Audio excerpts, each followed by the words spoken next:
This is Topical Madness with Vince and Seb. Sponsored by Dave Hemmers Productions.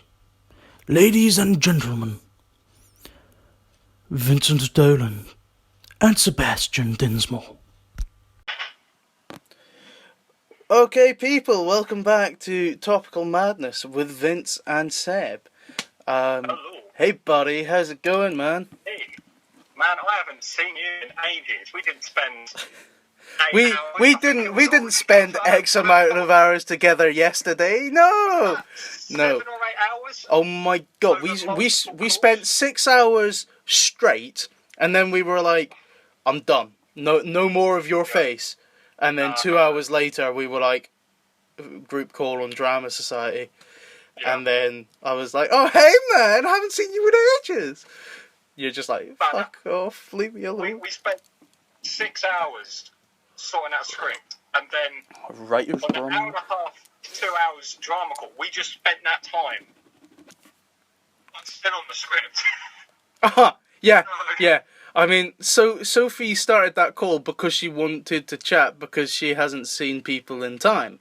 And then we take over, and as normal, by the way, we take over and start talking about our script that we'd already spent 6.5 hours straight on a call doing a semi-writer's room. So, oh, yeah, you could say that. And the reason we started the podcast was because we do that on the call, right? So they were like, just do your own thing, fuck off, talk in your own time. And then we make a podcast and we still do it on the group calls. Yep. We're bad people. Mate, even in the writer's room, we probably did about 40 minutes worth of work. In that 6 hours. We spent 6 hours talking. If we didn't do the tangents that we go on, we could have done it in like 3. Like, this intro is a tangent, essentially. Oh, yeah. Welcome to Topical Madness. So, let's introduce our guest, Elliot. Hello, big man. Hello. I'm waving. They can't see it. I'm waving. No, they won't be seeing I'm a little audio. disappointed there's no intro jingle. I was sort of expecting there's intro music, but we put that in post. Yeah. We put that in post. Well, no, I look like a fool. Cut that out. That's not going in. That stays. I'll play it twice just because of that. Yeah. Cheers. That's the actual episode. Go again. On loop. Now. Hang on, let's... Oh, no, yeah, I hear it. Okay, there it is. Oh, it sounds good, actually. I like this. Yeah. Oh, have you... Oh, mate, I love that. I was just about to unplug the my headphones to play it for you from my laptop. Just like make sure Jamie doesn't say shit. For the people at home, Jamie is our producer. He's on my computer. He's not going to say anything, but I will be probably screaming at him every 5 minutes because he's accusing me of some shit. So I'm not going insane. He's just our producer who is mute. He's not mute. He's just muted. Another tangent. So let's talk snacks first of all. Let's get this out of the way so we can talk about the main topic of the day. Welcome to the snack of the week, Reese's Pieces. Right, Reese's Pieces. If they want to give us some money, or Reese's Pieces. Yeah, we're not sponsored by them, but we would love to be sponsored. So for sure. Yeah. We don't mind doing a 2-hour advert for Reese's Pieces. That's definitely within our skill set. Oh mate, we could do a 2-hour advert for anything. Fucking Iron Brew or fucking minutes. yo. Just be going on tangents about community. Yeah. Well, that's meant to be a 2-minute ad. yeah, 2-minute ad, but an hour. Community. Oh yeah, mate. Into some wild opinions over Milkman. Joe, you're gonna kill me again. Fucking. Are you not dipping those in milk? Spit take. No, I'm not dipping these in shit. If he's dipping these in a fucking bevy, I'm gonna cry, right? Oh, Christ, that's fucking... I think I've gone addicted to peanut butter at the moment, to be honest. Because I'm having these, and, like, for the past week, I've had peanut butter on toast for breakfast. It's mad. Ooh. I have to admit, I'm not a real fan of peanut butter, so I don't know if that's going to get me ejected from the call. You're calm. You get some real, like, extremist groups revolving around these sorts of condiments, but, you know, no. I wouldn't have peanut butter, but I would maybe have, like, a Nutella. I think that's as nutty as I'm willing to go. Nutella's alright. Nutella's alright, I'll give you that. Yeah, these are fucking American stuff, and you know how I am with the Americans, don't you? Oh, Jesus Christ, he's fucking dipping what's it he in. doing? I mean... Right, so Vince just dipped a Reese's in his beer. I'm glad you were all spared the sight of that. Yep. When I say all, I mean the 20 people who are going to watch this over the next 10 years. Or the 5 from the group call, maybe. Yeah. I'm crying.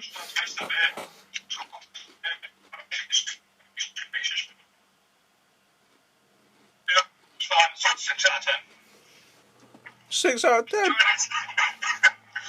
the Reese's Pieces are great, but like the beer just adds something to that combo. So, you know. Oh, mate. I've just received a message from Gabby from the Drama Society saying Vince always goes on about it, and in reference to Community, because I asked her if she's seen Community. When did I go on about it? Well, I don't know. I mean, this is another tangent quickly, but like, I don't know. I sent her those 2 videos of John Oliver that I sent you last night, that I've been sending about, and like, she was like, "That's hilarious," and then I was like, "Have you seen him on Community? It's quality," and she's just responded, "Vince goes on about it all the time." When have I... Oh man, I know I forget a lot of the shit I come out with. mate, you forgot you bought a lightsaber. That is true, I did forget I bought a lightsaber. It's easily done. You are a Easily done. nutter, my friend. Like, I forget a lot of things and they just show up and I'm like, oh, okay. Oh yeah, Nice it's a surprise. lightsaber. Yeah, it's not right. It's like Christmas. Santa's come round. He's Santa, the Amazon driver. Mate. Yeah, pretty much. Oh yeah. Shows out, I got this for you, Vince. And he's just like a sack of coal and I'm like, I guess I ordered that now. Yeah, I know. I'm surprised you haven't ordered an army of animals yet. Uh, Like an army of ducks. I've got that duck. And I've got the 2 other bat ducks. So I've got enough ducks in my house. Jesus Christ, that's a lot of ducks. Yeah, it's a lot of ducks. They all serve a purpose. They all serve a purpose. And I've got a Scrooge McDuck. That's 4 ducks, man.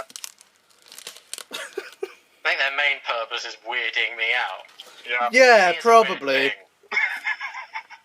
I only saw the 1 bat duck, but now I'm intrigued. Have you got the others on hand? Nah, I'll Really? get him in a bit. I'll get him in a sec. No, fuck it, I'll get him now. Hang on.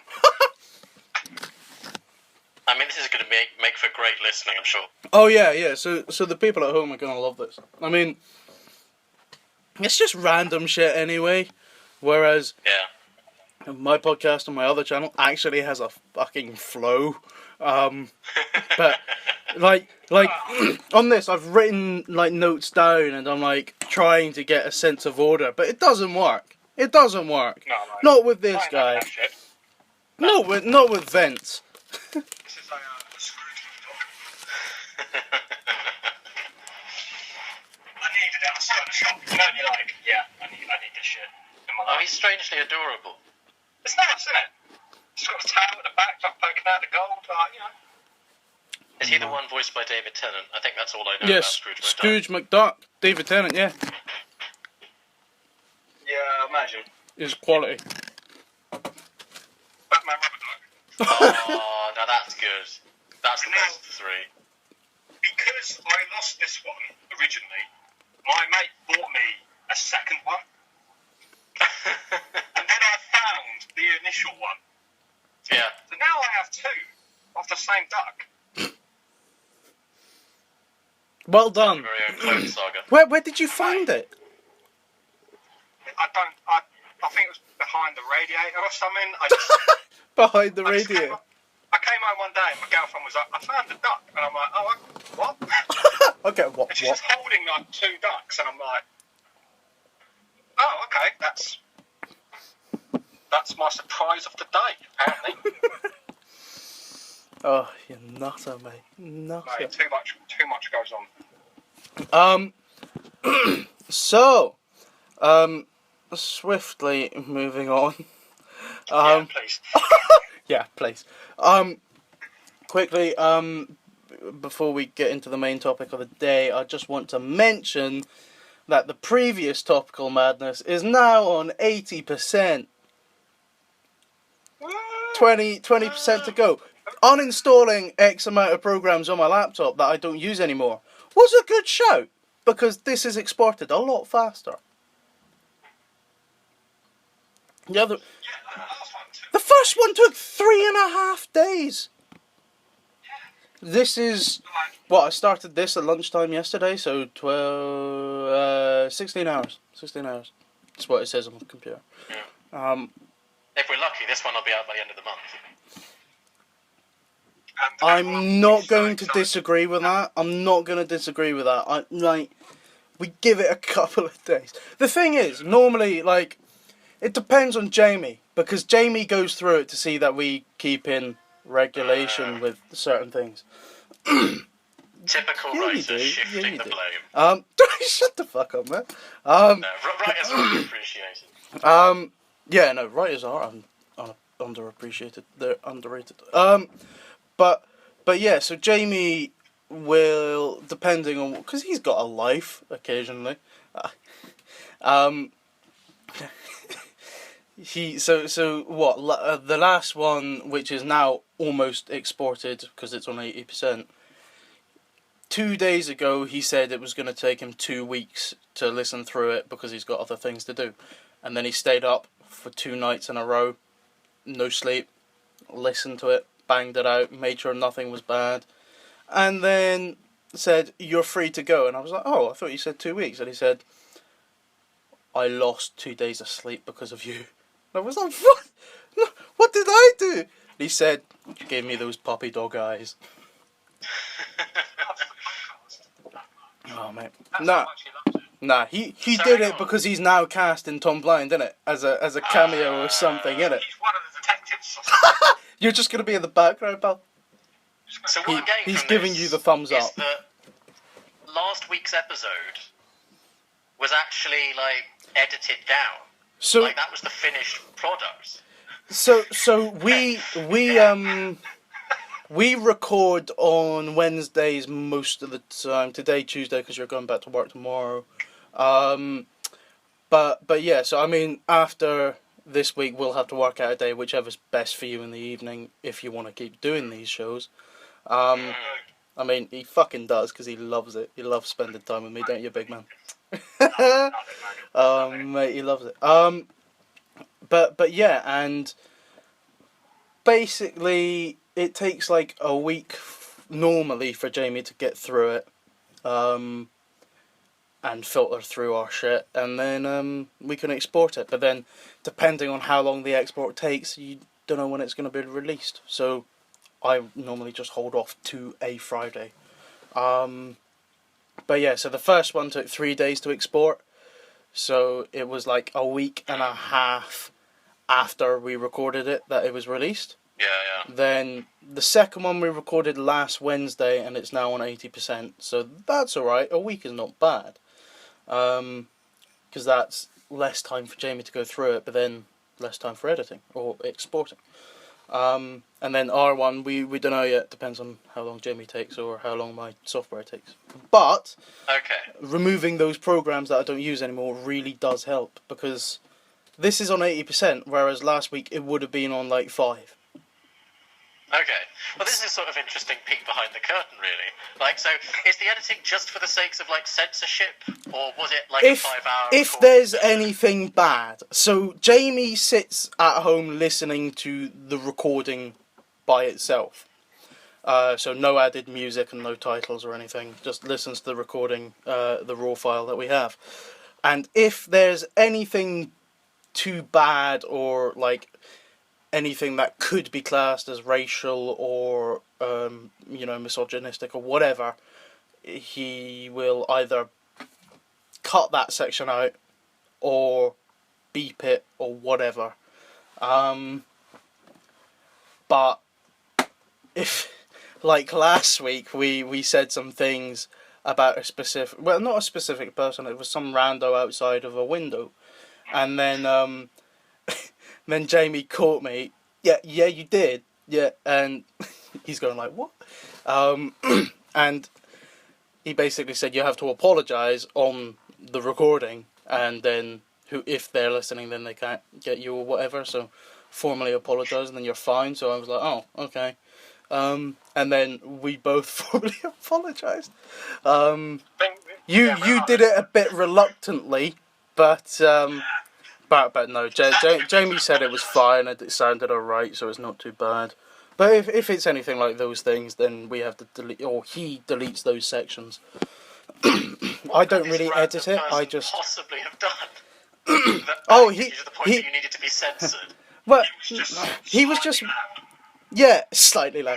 He was using the drill thing from Builders. He using the drill outside, and Christina was complaining that they were a bit loud, and me and Vince were like, you blah blah, and Jamie cut us out.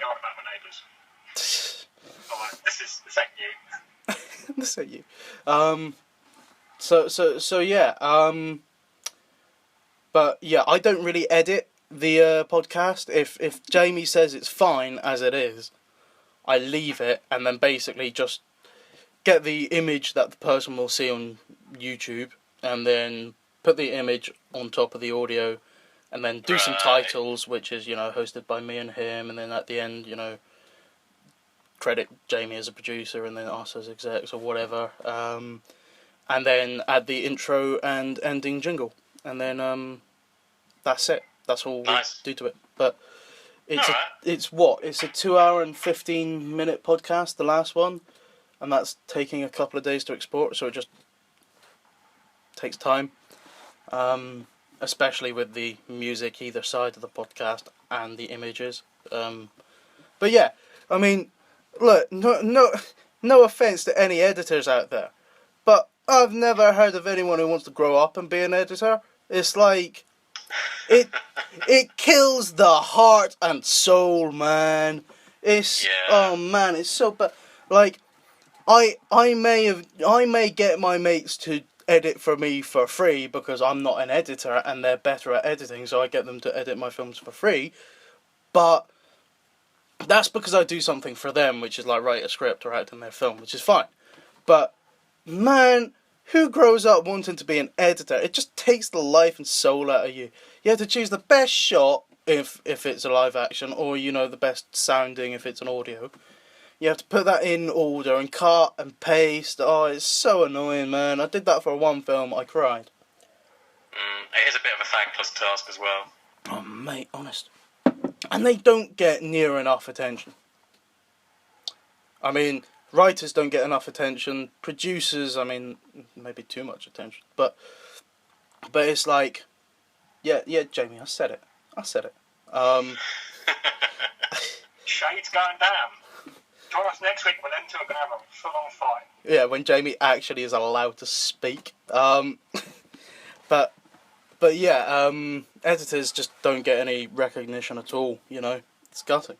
Because if a film is badly edited, even if it's well written or well directed or well acted, if it's badly edited, it's going to turn out shit, innit? If you leave it in a green screen which has no new background because they didn't edit that in, just like, it's going to be shit, innit? Star Wars would be a green screen. Oh, man. Anyway, rant over about editors. We're already 20 minutes in this. Let's talk about our main topic of Hometown. So let's go to our guest. So, big man, tell us about your story. Tell us where you grew up, where you were born, different things about your growing up. Talk about your home. My story. Well, it's exactly the same as yours, just one chapter behind. No, never mind. Some people get that reference. I mean, when it comes to hometown as the topic, I'm a London boy. I've always lived in London, Oh, London. pretty much. London. And I'd find it very difficult to live anywhere else, really. I was in Bristol for a couple of months, and I got too homesick, had to come back, you know. But I was born in Paris, Right. and I go back there quite often. And I definitely wouldn't live there. I mean, it's a surprisingly grubby city. Yeah, France and Paris have this sort of... Is that libelous? You're a racist, man. We might have to apologise to Parisians. to the nation of France, yeah. To be fair, they chose to live there. Hey, no, he's got it right, man. Sorry. I'm for the people at home. Whenever I start You can ranting, come out and say it, all right? He's not French, is he? no, he's Scottish. He's from my home, but yeah, for the people at home, which might seem confused of me just ranting, you're a racist at nobody. Yeah, our producer pops up and says messages to me that you know, you're on the verge of an apology, and I'm like, what the hell, man? We haven't said shit. No. Come on, France is We're grubby. sorry, France is the way it is. Yeah, exactly. we're sorry, France is grubby, mate. Yeah. Not all of France, but Paris, yeah. It sort of shatters the illusion of romance that stereotypically comes from the idea of France. Look, He's right. He's right. Look, it's like if we fall under fire from any of this, you can blame it all on me. I'll take the heat. it's blame it on Jamie. Blame it on the producer, innit? Oh mate, no, it's like what? It's like do any of you two watch Mock the Week? Oh yeah. It's like this was a few years ago, but it's like Hugh Dennis said once that it was like there was a topic at the end, you know, on the thing that says, oh, bad things to say about blah blah, and there was just this one thing that Hugh Dennis comes up and like, there are three things that is so bad about the French. 1, the language. 2, most of their food. And 3, the fact that they are French. And it's just like, it's just the British general public, innit? Everyone says that. Oh, come on, it's true. I hope Sophie doesn't listen to this, but it's fine. True. I think she does listen. I think she listened to the first one, so she might accidentally... No, because I gave her the link to the second one last night. I think that's the only one she's seen. But that was on the other YouTube page, because I only put that one on the other one. So hopefully she doesn't find this page and it's fine. But we apologise to France. Dinsmore Film Case. Yeah, we'll just say that we skipped episode 3, went straight to 4. It's fine. Yeah. Skip episode 3. It's not that important. Oh man. Anyway, so that's my story. That's the whole story, literally. So what did you? When did you leave Paris? What age? I was like 1, I think. I'm told I was 1. I 1. don't remember. Okay, fair. Straight for London. Been here ever since. So whereabouts did you grow up in London, or has it always been Kingston or whatever? Well, actually, this is pretty much the house I grew up in. I'm in Streatham, which is near Streatham, Brixton, right? Okay. So southwest London. Sure. But my father's like half French, half Ivorian, like from the Ivory Coast. Oh, My sure, mother's right. English. Nice. So I went to the French lycée in London, the Right. Lycée Français Charles de Gaulle, in South Kensington. You've probably been there. Oh, Kensington. Yeah, I've been there a few times. It's just if you go up to someone in London, they've probably been to South Kent and they probably met the arrogant French kids and they probably complained about them. Yeah. So yeah, that's where I went. I went to a university in Bristol, UWE, for 3 months, as I said, to study games technology. In and Bristol? I didn't enjoy it at all. Fair enough. So Is Then I is came that back was to London was and that reapplied the for course or was that the area that you didn't like, Kingston. or both, or a mixture of both? It was a mixture of both, really. I mean, the actual campus, like the technology campus, is quite far removed from Bristol, really. Like, Oh right, so it's not from the even city centre. basically okay. So That's not good to start off with. yeah, and I was living on the campus, and I didn't really have any reason to go into town at all. So I just sat in my room for 3 months, not doing any work because I didn't like the course. That was So me in eventually I came first back year. to London, reapplied for biological science at Kingston, and here I am. Oh, fair enough. Fair enough. That's it. So in terms of Bristol, about you're not liking the course, but also not really fond of the area. Is it just because it's a slower paced place, or is it just the people, or like what's? Well, the city of Bristol is absolutely lovely. Like, it depends which part you're in, but Sure. I sort mean, of that's upper the same with class, every nicer place, isn't it? areas, Yeah. Like Clifton are all really beautiful. It's a really nice place, and I like the people as well. But as I say, I wasn't really in Bristol. I was outside of Bristol. Sure. So yeah. Okay, fair enough. But yeah, it's a lovely city, and I do go back from time to time. Okay, See yeah. friends and that. No, that's fair enough. I think I went to Bristol once when I was about 10, I think. Mm-hmm. From what I remember, it was I alright. think I might have been about 12, and I was like, yeah, this is a city. This is the city, yeah. And that was it. That's all I took apart. Mate, all I took away from it. we come from like we grew up in Kent. There's no city in Kent. Yeah, Canterbury. Is it Canterbury? No, is it? No, Canterbury's in Kent, but it's not really classed as a city, is it? Is it not? Really I class a city with fucking skyscrapers, man. I'm not sure about you. Mate, I'm from Maidstone. Anything outside of Maidstone, I don't give a fuck. You're in New Malden now. Learn your new area. And I don't give a fuck. I don't give a fuck. I love that lifestyle, man. Oh man, I love that lifestyle. Okay, big man. Let's move onwards to you and your childhood. Let's do a bit of therapy. Let's do a bit of therapy. Lie down on your. I like that. Tell me your problems. Tell me your troubles, big man. When did it all begin? It started in Maidstone. I started when I was born. Yeah. A downward slope since then. Oh man. There's that nice little rise when I learned to drink. Yo. Got worse again when I discovered what a hangover was. We don't encourage alcoholism. It's not alcoholism. It's just excessive drinking.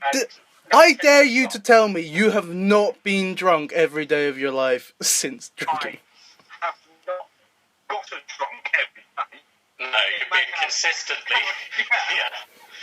It's definitely carried over several days. It's definitely carried over several days. Oh, yo, you're drinking right now as well, aren't you? Shut the fuck up. Oh, what happened the other day? It was Friday, and then you were steaming, so steaming. Saturday morning, you're like, I'm gonna be sober for 24 hours, not gonna drink, because on Sunday I'm going out with my pals or with my family to the pub, and then by mid-afternoon, I get a text. It's about 5 in the evening. Okay, late afternoon. Yeah.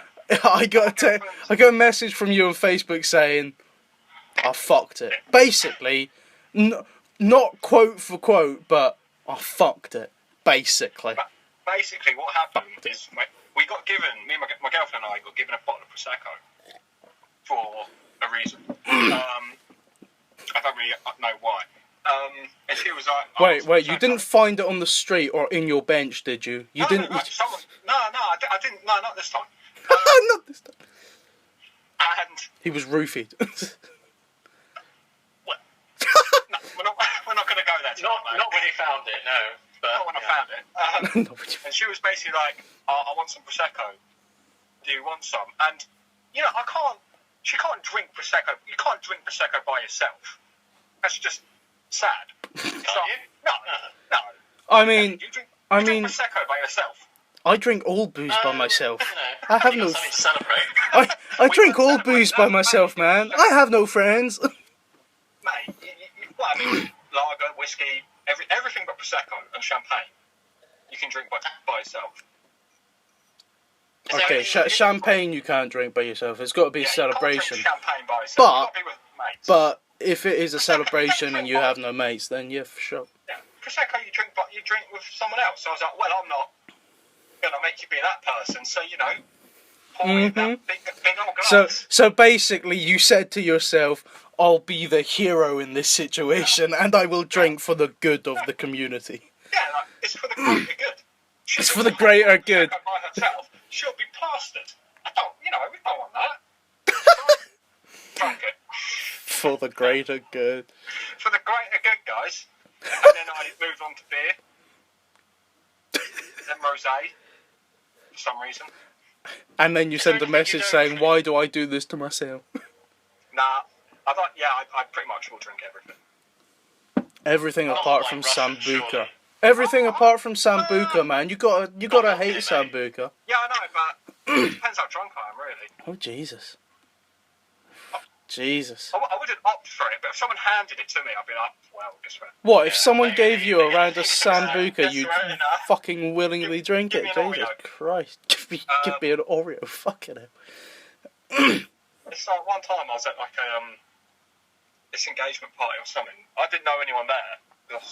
So literally, I just had a bottle of wine. I was like, fuck it, I'm just drinking this. I'm just going to be sat at the table drinking this all night. Then it moved on to 2 bottles. And I'm just there like at this party, like, yeah. Over the course of the evening, just the stack piles up, There's just all these bottles just appearing around me, and I'm just there like, yep. No one here. Yep. Hey, how you doing? Yeah, I don't fucking know you. I don't fucking know. Jesus Yeah, Christ. I am drinking straight from the bottle. What of it? What of it, man? Get off my back! You're ruining my life. Yeah, I was invited.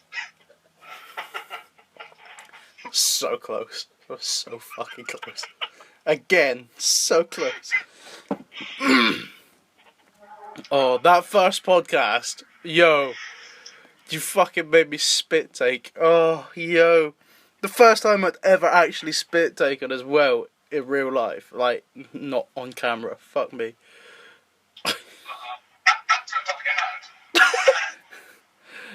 Yeah. Where'd you grow up, man? Stop talking about your alcoholism. I think it pretty much raised him. The bottle raised him. The bottle raised him. His parents were wolves. I mean, Maidstone. Mum, Dad, if you listen to this, Oh? I'm not. Start howling. Start howling. You're great parents. Wait, do you think they'd listen to this shit? The big nuts. You got lots of, yeah. Cheers, guys. 10 out of 10. What, do you think they'd listen to this if someone showed it to them? Yeah, if my dad or my mum's listening to this, like, yeah, guys, you're a 10 out of 10. Hey, she got you out of jury service, innit? Yeah, my mum I think my mum did actually get me out of jury service once. Just about having a go at them, and I was there like, oh, okay. I've got to do it. I was like, mate, get your mum on the phone and just have a go at them. And she'll give you, your mum will tell you in an hour, like, yeah, you don't have to do it anymore.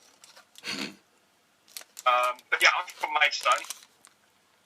I spent 5 years in Lincolnshire wishing I was back in Maidstone. And as soon as I got back, I was like, nah, fuck this shit, I'm off as soon as I could. Which took me 3 years to get out again. Right. So And now I'm here in New Maud. So wait, why'd you move to Lincolnshire? I still don't know. Right. How old were you? I think I was about 10 or 11. I vaguely remember. All I remember is my mum coming up to me one day going like, yeah, we're going to Lincolnshire in a few months. And I'm there like, that sounds awful. I don't want to, that sounds like the worst idea in the world. She's like, that'd be fun. It's like 5 years of shitty Wi-Fi. And Oh god. What a hell! What a hell! it was a village, man. So like there wasn't even anything to do. It's like, oh hi, we've just built a park for the kids. Oh, so what the teenagers going to do? I don't know. Smoke weed out back in it. Yeah, like what do teenagers like? Doing anything really? Just sitting on the side, Yeah, like, complaining about life. Yeah, I'll just lie on the floor yelling Nirvana lyrics at people who walk by. Fuck. Yeah. I'll tell you what the teenagers will do. They'll ruin that park every night. Oh, yo, faux show. They definitely not me. I'm not incriminating myself here. That graffiti wasn't me. He said, Jamie sent me a message saying, "Is he sure?" I am very sure I did not do that graffiti.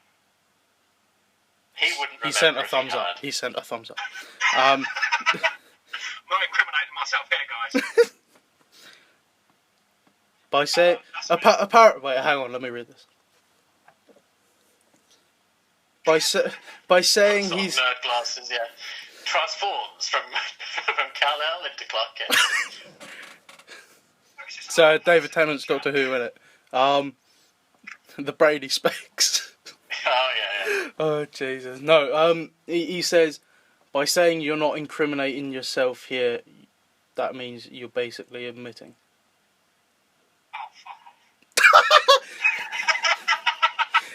He's loving it. He's laughing away. Oh man. Okay, I'm going to go to South America and change my name. I'll see you guys later. Miguel Javier. If you couldn't make it in Lincolnshire. Don't tell them the name on the podcast. Professor Miguel Javier. Bro. Oh, hang on. Wait, what? Have I got to apologise again for... No, sorry. Someone else is sending me a message about listening to the podcast. Right, we're getting fans. Yeah, for sure. They're saying, this person's just saying, I listen to the podcast, it's great, but the other people should be as equally loud as you. And I'm like, the mic is in my room and they are on the fucking phone. Don't blame me for that shit, man. It's lockdown, leave me alone. I stopped my other podcast for this. Sorry, I'm just pouring some booze under the desk. No, I'm not. So you're pouring booze? Maybe. Yes.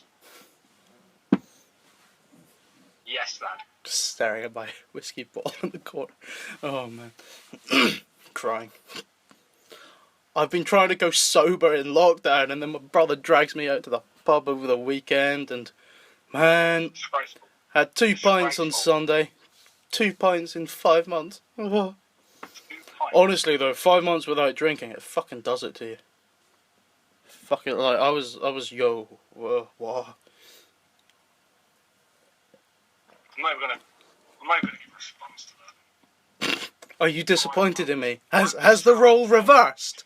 Has the role reversed? You call yourself Glaswegian. Yeah, I'm an alcoholic. Apparently not. Gone through rehab 4 times.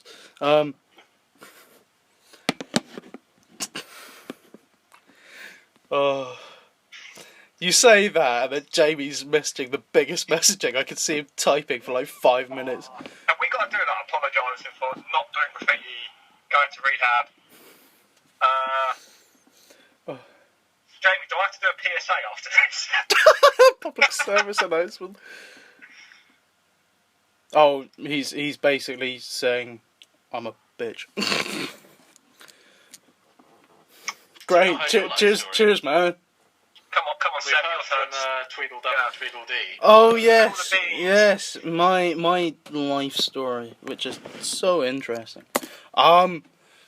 Yeah, so my mother is Thai, from Thailand, so that's half of me is Asian or Thai. And then the other 50% is British, or British Isles, I should say. I'm quarter Irish on my dad's mother's side, and then quarter Scottish on my dad's father's side. Although I grew up in Port Glasgow for about 8 years, and then when we moved to go be closer to our grandparents because they were getting older. So moved down to Kent because they moved down to Kent, and you know I've been here ever since. I go back twice a year, every year, but you know, yeah. So I've lived in Port Glasgow for 8 years. Then I moved to Kent and lived in Sevenoaks for life since then. And I'm now 21 in November. So yeah. That's my upbringing. But that also means to the people who aren't from the drama society listening to this, if it's any of my other mates, they will know me with either this accent or my English one, because when I first moved across, I got bullied for this accent. So of course, defense mechanism, I developed an English accent, and of course, I use the English accent a lot in my acting roles, because it comes handy when you're an actor in England to be able to do the English accent. But yeah, I remember, I mean, I think I do it quite well. But I remember being in class in, year 9 of secondary school, and we were doing Macbeth in class, and of course I feel somewhat duty-bound to do it in the fucking accent. So for the first time ever in school, in secondary school, I came out with, you know, this, and I was reading some stuff from Macduff, and then towards the end of the lesson, like, everyone's like, oh fucking hell, what was that? And then I get my teacher, who was Miss Richards at the time. She like held me back after class. She was like, Sebastian, stay back after class, please. I was like, oh crap, what have I done now? Everyone else left. That was incredibly racist. Never ever do an accent again. Oh, could you imagine? No, it could have been, you know. Is it because I'm Asian, miss? Is it because I'm fuck you? Is it because I'm Asian, you racist? No, I'm joking. She was lovely. No, she kept me behind after class because she, of course, taught my older brother. And she was so confused because my older brother was born in Thailand, so he doesn't have a Scottish accent. Oh, wow. Yeah. So he developed a sort of English accent. And she like kept me back after class, and I was like, what did I do? You know, what have I done apart from do 100% effort into this part? And she was like, I just wanted to say that your that your Scottish accent is much better than your English accent. 50% of me was like, 50%. 50% of me was like, hang on a minute, you cannot say that I have gone through what how old are you in year 9? 15 probably, or 14, around then. 14. So I was like, I have not gone around for half of my life so far doing an English accent to just be okay. I was like, what the hell, man? But then 50% of me was like, well, at least my Scottish is still there, you know. And but in that moment, I was like, that's because I'm from fucking Glasgow. And she was like, oh, that makes sense. And I was like, yeah. And then she asked why my older brother didn't have it. And I was like, because he was born in fucking Asia. And she was like, that makes slightly more sense. And I'm like, yes. Oh. And that is a weird statement to say, though, to someone. The accent you were affecting there is better than your real one. I'm not sure. I don't know how I'd take that. Honest the fuck, I was like, 50%, I was like, hey, at least I'm not lost it, you know? And then 50% of me like, hang on a minute. Hang on a minute. I have been here for X amount of years now, and I've perfected this, in my opinion. And she was like, nah, it's the other way around. I was like, oh, fuck. But no, after that conversation, and then, you know, a couple of more months, I think I I made the switch back to this voice. Just because, you know, I still think in my head with this voice, even when I'm speaking with an English accent. So in my head, I'm like, right, what are we doing today? And then, you know, all the words that are so hard to pronounce in English, which is like moon, spoon, can't, last. And then when I'm saying last and can't and moon and spoon, it's just, oh, it's so hard to do. But, you know, in my head I'm thinking moon, spoon, but then it comes out moon, spoon, and you're just like, oh, it's so hard. But yeah, so I made the switch, and, you know, my accent is so tame now because I've been here for what? I'm 20 now, so 12 years I've been here. So, you know, it's so tame now, but, you know, I still do it. I want my homeland. I want freedom. But that is weird, man. I can't imagine like perfecting an accent just every day. Just, I suppose it's benefited you as an actor, definitely. Well, yeah, it's benefited me as an actor because I do most of my roles in an English voice, and now I'm doing American and Irish accents as well as Scottish now, which is weird because I never used to do Scottish roles, and now I'm getting more of them as I've grown older. It's weird. But what is crazy is that when I was that age, I didn't know I would become an actor, which meant I didn't know I was actually going to use it in day-to-day life as a job. But yeah, no, it was just a way of not getting bullied, I suppose. But what's weird to me more so than that is the fact that each one of me and my brothers are born in separate fucking places. So, I mean, there's 5 years between me and one of them, and then 4 years between me and the other. But Ollie was born in Thailand. I was born in Port Glasgow, and then the wee one was born here in Kent. So it's so weird, you know. It's so weird, but you know, we've got kids everywhere around the world. We're taking over. Yeah. But yeah, so that's my home life. But yeah, I go. I mean, you know, in a few hundred years, they'll say, you know, all people have, you know, are descended in part from, you know, 5% of men are descended from seconds. Yeah, 100%. It's like I'm basically fucking Genghis Khan, innit? Yeah. Is that alright? Okay, cool. You're not allowed to refer to yourself as Genghis Khan. Apparently it's okay. Apparently it's okay. No, but apparently it's okay because he says it might be fucking true, which is not wrong because Genghis Khan was Mongolian, and Thai people were basically close to Mongolians. Right. So could be fucking true. I could be fucking Genghis Khan, you know, family. I mean, we're all related at the end of the day. Yeah, exactly. What was that? I don't want to think about the implications. We're like, For the people at home, I'm just seeing on video Vince just doing jazz hands, and I'm like, what the fuck is going on? The fuck I think it was like a cartoon or something when I was a kid, where someone would just go like, you know, them like PSAs they show like young kids to have to be like nice people. It's like we're all connected. Yeah, and the person, I think it was like a woman on the. It wasn't fucking SpongeBob doing the rainbow, was it? You know. Yeah. We used to have in my school like them, so you know, them educational videos, but they were clearly made in like the 50s. Right, yeah. Sure. Only you can help prevent forest fires. Yeah. Yeah, you know, like smoking.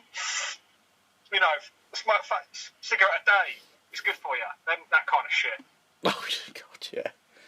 Yeah, like Jesus. really old videos, and you're kind of there like a kid will be on a train track, and the train will come, and it'll just be a pair of shoes because she stood over the yellow line.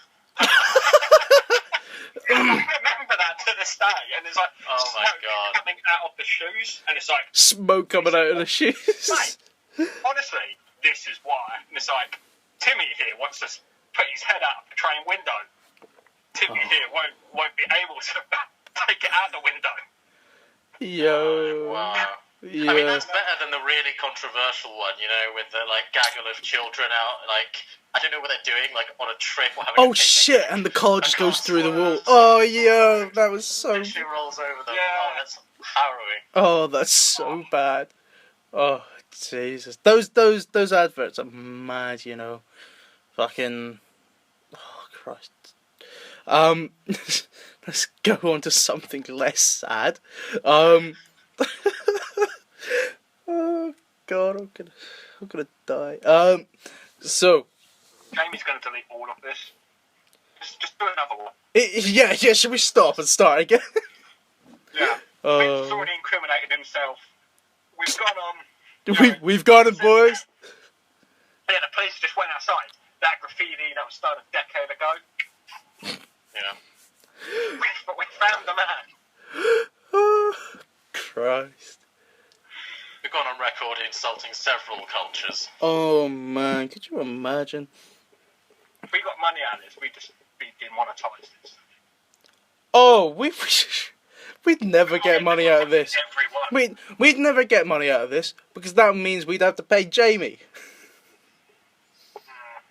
And as a producer, he'd probably get most of the fucking money.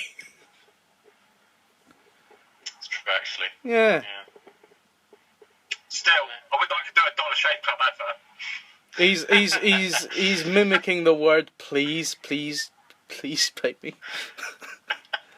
And now a word from our sponsor. Yeah, literally. Oh, we have an announcement. Actually, we have an announcer on every podcast now. Yeah, fake English me, posh English me. Richard Anderson is our announcer, and he sounds like me with a posh Queen's English accent. It's jokes. When you say Have you ever listened to the Ricky Gervais show? Yeah. Because Richard Anderson was quite a prominent, fake character on that, wasn't he? That's what I'm getting. It's beautiful. I distinctly recall, yeah. Are you actually punking me? Is this just some long joke? No, genuinely, he's his own actor. He's got his own IMDb. Go for it. It's real. Yeah, no, he's one of the main cast in, I think, Mind Games, and I appeared in 2 episodes of those when I was a kid. But yeah, that's they do 5 episodes every year. So he does that. But yeah. Oh man, I do love Ricky Gervais actually. Speaking of him, Yeah. oh, I love his humour because he's so fucking blunt and he's so British in his humour. I love it. It's He was the king of podcasting, or was back in the day. Oh yeah, it's like what's it called? Fucking I think Ricky Gervais, going back full circle, speaking about Community, John Oliver, who is a comedian, also plays a character in Community, Ian Duncan. But as a comedian, he also writes stuff for other comedians. And Ricky Gervais recommended John Oliver to The Daily Show, which is where he got his first big job in the States. And that's how he got onto Community, and then he got his own show from that. It's crazy. It's crazy. Ricky Gervais started that all. But yeah, man. British humour is the best, though. It's just that joke last night. I love that. Basically, I know certain people who are going to get triggered if you say that that British humour is the best. Well, it's my humour, so it's what I find funny. I agree. I'm in complete agreement with you.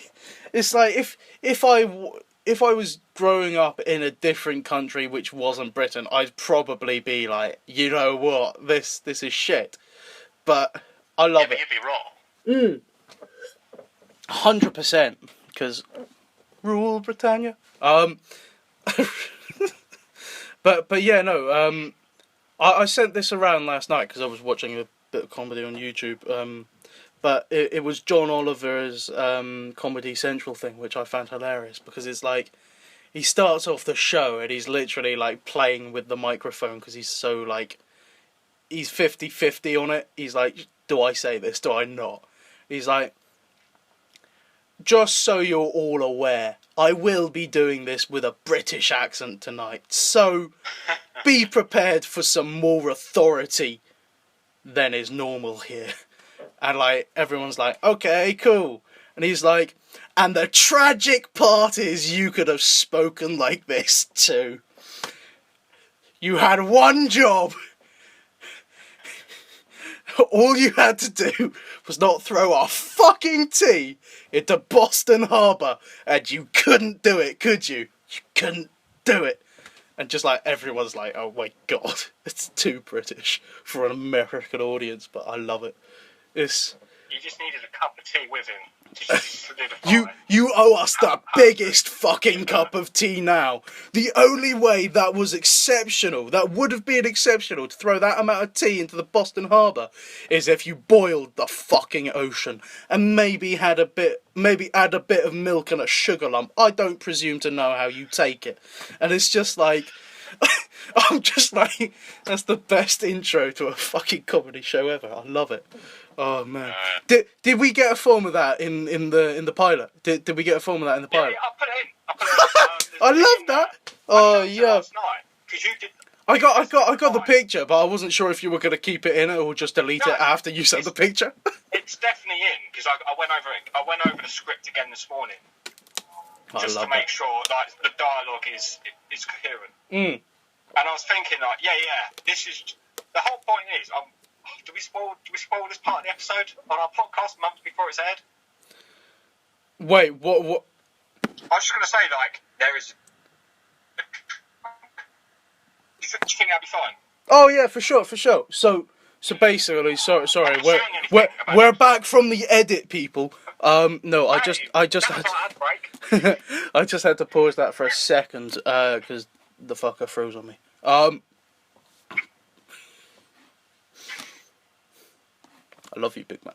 Love you too, bro. It's like speaking of our previous guest, Christina, it was I had that message with her because I sent something to do with the mini series of specials that we're going to do. And she said, yeah, she'd be happily involved as long as she gets to slap Vince. And I said, 100% guaranteed. We'll do it we'll record together so you can slap him and get the perfect sound effect. And she was like, quality. But then she was like, do multiple takes though. oh yeah, we have to do multiple takes to get the perfect sound. So Vince is happy. When it comes to this, I want the perfect. He wants the perfect. Problem is, she's going to get so over-invested in that you'll end up using the fifth take, but there'll already be a handprint on your face before she hits you. Audio only, so it's great. If there's a painkiller company that wants to sponsor the episode and send me a shit ton of painkillers, I'm fine with that. Jamie can have the money. I don't give a fuck. I want the painkillers. Jamie says he's in. He wants the money too. You can have the pills. Yeah, I want the pills, man. Give me some pills. You can have the money. It's gonna go. This is gonna go so sketch. Are we good with this? Are we good with this? At the start of that conversation, just keep that sound clip in. Yeah. We're good with this. So basically, she was like, yeah, she's 100% down, and then she was like, I think it was like, I'm actually so happy now that you asked me to do this. I can't wait to slap him. And I was like, it's good for all of us. I'm happy that I've got someone to control him when he gets too much.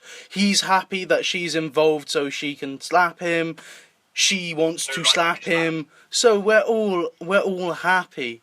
And she was like, oh, I'm so happy that I'm part of this now. And she was like, you two are a dream team. And the response I gave was just, I love him. I just love him. Didn't we just go on a whole thing for like the next hour about how much we love each other as well?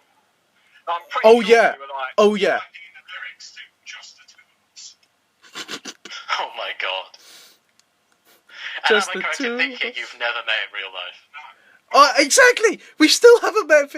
Oh yeah. When we meet, it's gonna be that bit in Austin Powers 2 But Dr. Evil and Mini-Me sing just the two of us. Matching outfits. Just the two of us. We can make it if we try. Just the two of us. You Because and you're I. the singer, I'll be like Mini-Me and just kind of there just dancing. Just dancing in the back.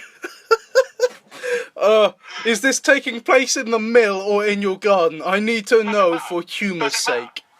It can take place wherever it takes place. In Dr. Evil's lair.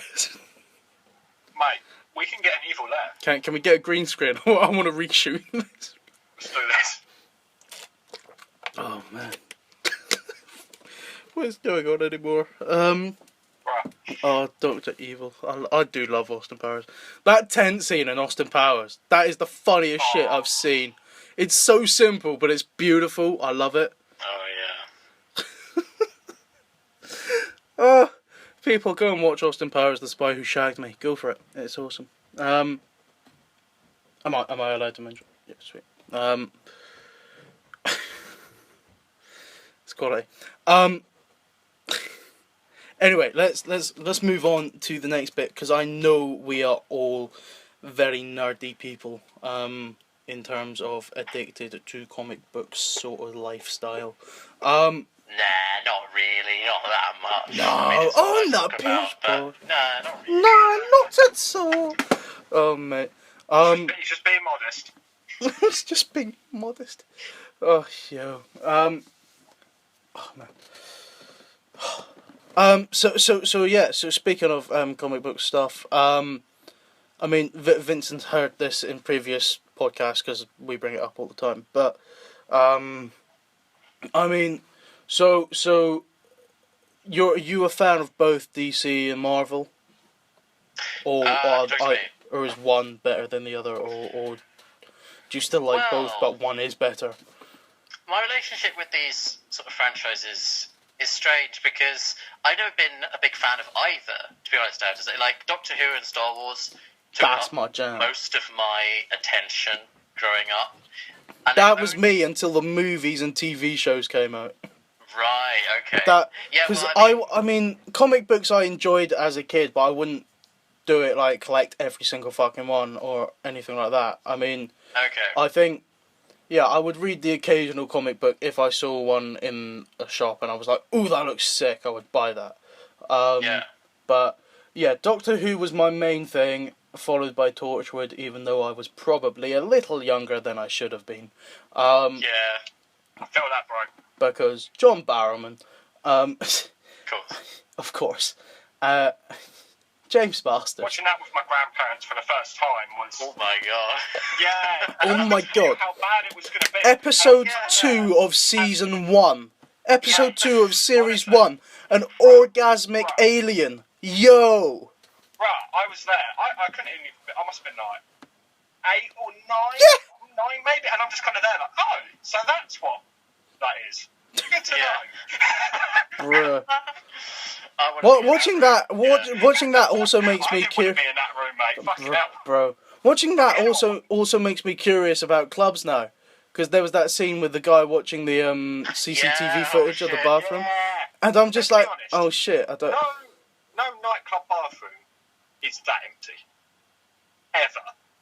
Like, there's always a bunch of people fucking around. In this case, more literally.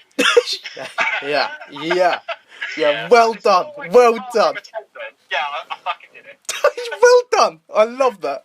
Oh There's man. always a bathroom attendant who's just there like, you alright, mate? It's like, you always have that awkward conversation with, don't really know why he's there. But wasn't the We bouncer... do now. Yeah, we do now. Wasn't the bouncer watching him on the CCTV? Yeah, that's what I'm saying. That's what I'm saying. I hate clubs. Full stop. Because I just and then don't. he sees what happens and he contacts Torchwood just because he's like, this is some good shit. Yeah, People it need is. to see this. People need to see this. But yeah, so I did. When the Star Wars continuity was rebooted, it was my opportunity to get into like the Marvel Star Wars comic books that were coming out, and I also followed the new Doctor Who comics. So Oh yeah, for sure. So, yeah. So that's just my experience of comic books, and so the MCU makes it quite easy to be a Marvel fan, but I never really got into it. It was just a bit too mainstream for me. But then Vince's face. What the hell, man? It's just too popular for me. I know, exactly. Yeah, that was the reverse. You, actually, you recommended The Dark Knight Returns to me. Yes. About a month ago. And I watched that, and now I'm big on DC. I have to say, I think I prefer it more to Marvel off the back of that. So, yeah. Do you, So you say you're not a big fan of the MCU, but have you seen most of the films? I don't dislike it. It's just it never really grabbed me. But I have respect for it. I mean, in terms of cinema and film, it feels very it's well formulaic. made. It's well made. No. It is well made, but I wouldn't necessarily say that it's always that well written. Some of it is. Yeah, writing's the main thing. If it's bad, then it's not great. And I mean, I'm no writer, so but it's just some of it just feels like the same formula repeated over and over again.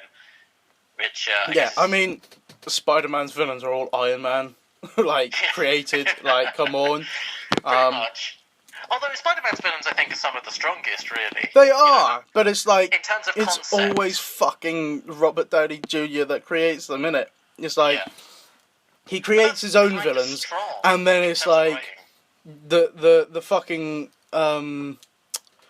what's his fucking name? Michael Keaton is fucking from Avengers 1, because, Yeah. And then... fucking Mysterio is fucking... the bath technology guy from Civil War. It's like, what the hell, man? Just give him his own villain. But thematically, that's quite strong, I think. Yeah, true. But it's like come on, stop giving Tony every fucking person in the fucking world. So is Spider-Man 3's villain just going to be because Tony Stark, like Kraven the Hunter, or whoever they confirm it to be, is going to be like, you know what? He denied me an autograph 20 fucking years ago. Where's my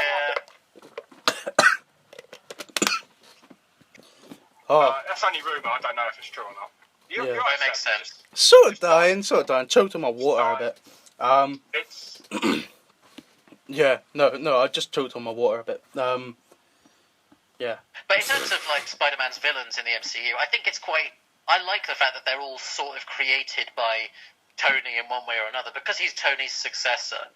You know, I think... Sure, okay, yeah, for sure. Thematically, it'll sort of craft him into a better Tony Stark, really. You know, seeing the failings of his predecessor and having to fix them every single time. Yeah, okay, yeah, I get where you're coming from. But, you know, there's always... I mean, it all follows the same basic formula of an older mentor who gives you the access to great power and who probably ends up dead or injured. And there's the female counterpart who eventually entered the picture. It all follows the same script. Yeah. And so that's why I don't really connect with it. For sure. It is,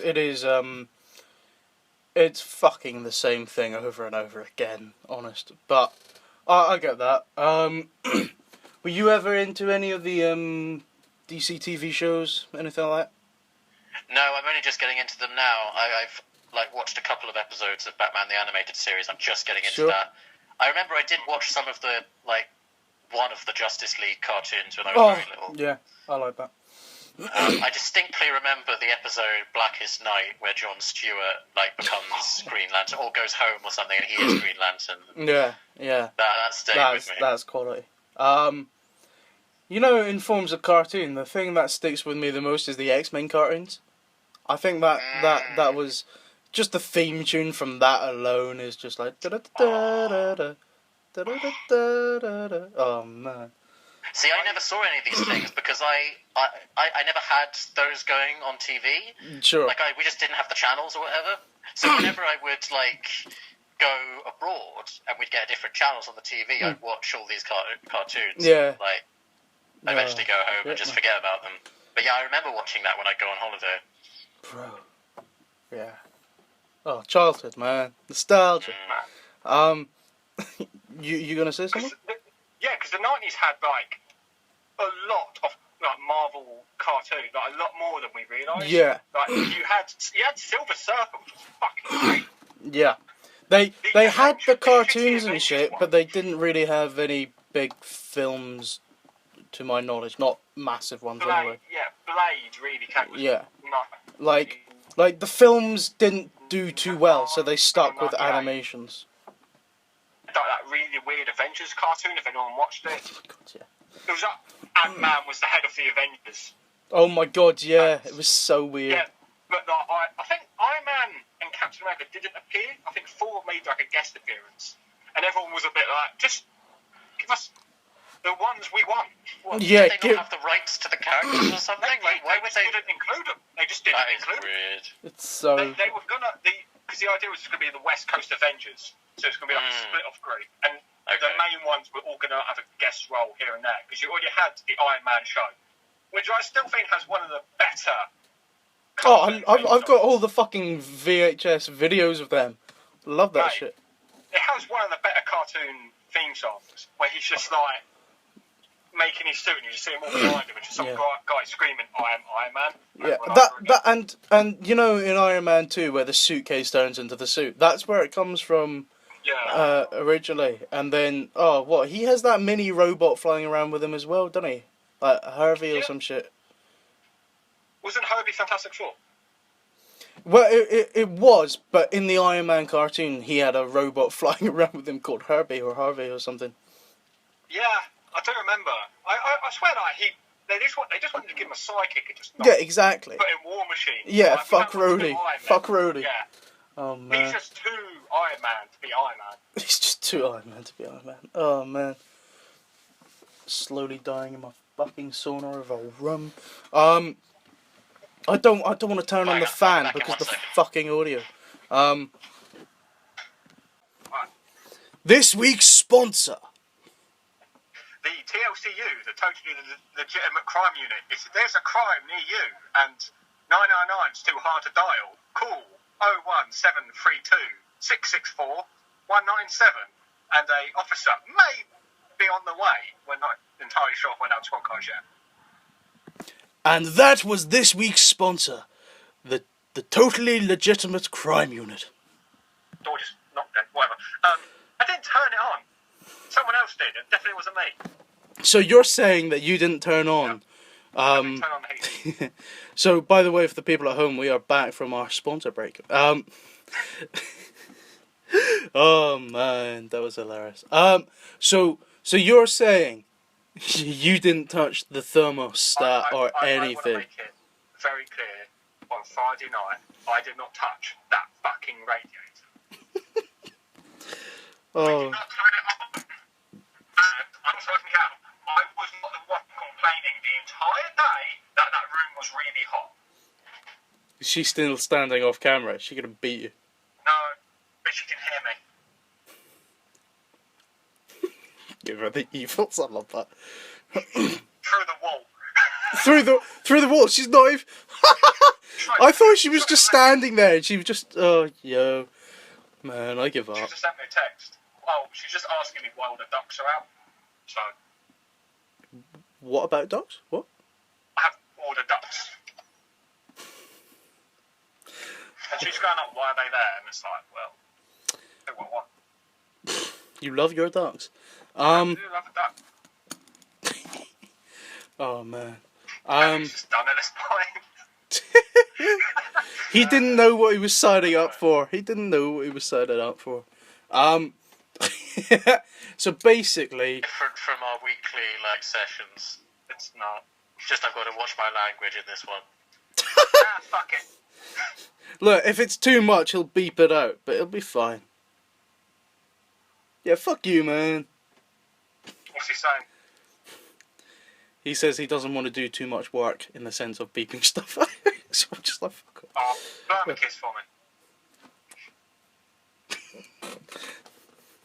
He's gone bright red. Oh man, he's got bright red. He's gonna quit soon. Yeah, I can. Oh, what? You're in here for the long haul? Much love. Oh, yes, man. Much He love. just wants that. Much He love. just wants that sponsor money. He just wants the pill money, innit? He wants the pill money. Yeah. He's gonna He give wants you the pills. No, I want the pills. He wants the Yeah, he'll give you the pills, but he'll have the money. Yes. Oh man. Because that's not incriminating. Oh man. He's here for the long haul.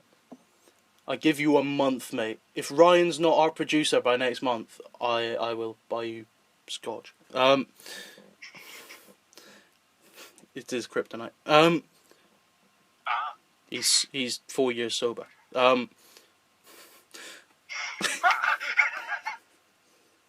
put it out in front of him, like, you know what to do. Just walk away. He's gonna bleep that out. He's gonna best part bleep is the that way out. Vince turns his nose up at that statement. 4 years. Like, 4 years. He's gonna bleep that out. I can just do about a day. 4 years. What's he saying? He's just rubbing his face. Just rubbing his face. Oh man. Can we get on to yeah, okay. He says, can we get on with the questions? Okay. Proper host stuff here. Okay. So you're more Star Warsy, Doctor Who sci-fi rather than like the comic superhero stuff, or?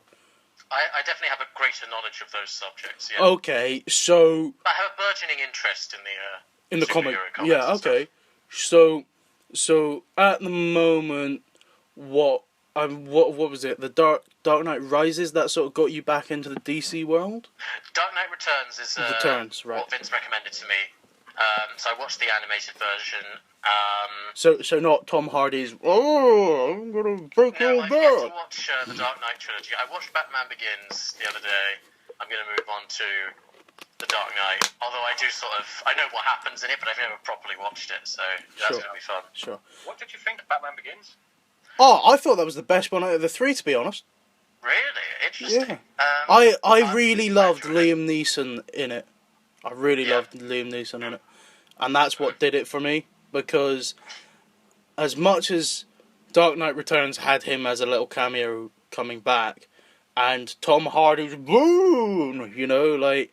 It is a funny voice. It was so fucking hilarious. Me and my mates and actually just... the Harley Quinn series, like, parodies it with their yeah, face. exactly. It's so fucking funny. But the Bane in there is just so... That's the best version of Bane I think I've ever seen. It's a Harley Quinn animated series. He's obsessed with killing this barista. Yeah. I think we should blow them up. Yes. Explosions in here. Oh man, I love it. But yeah, so the final one I thought was, I quite liked the Dark Knight Rises for the sense of, you know, Liam Neeson came back for a little cameo, but also the the story of him being broken after the Dark Knight and then trying to come back, because they were supposed to have, of course, R.I.P.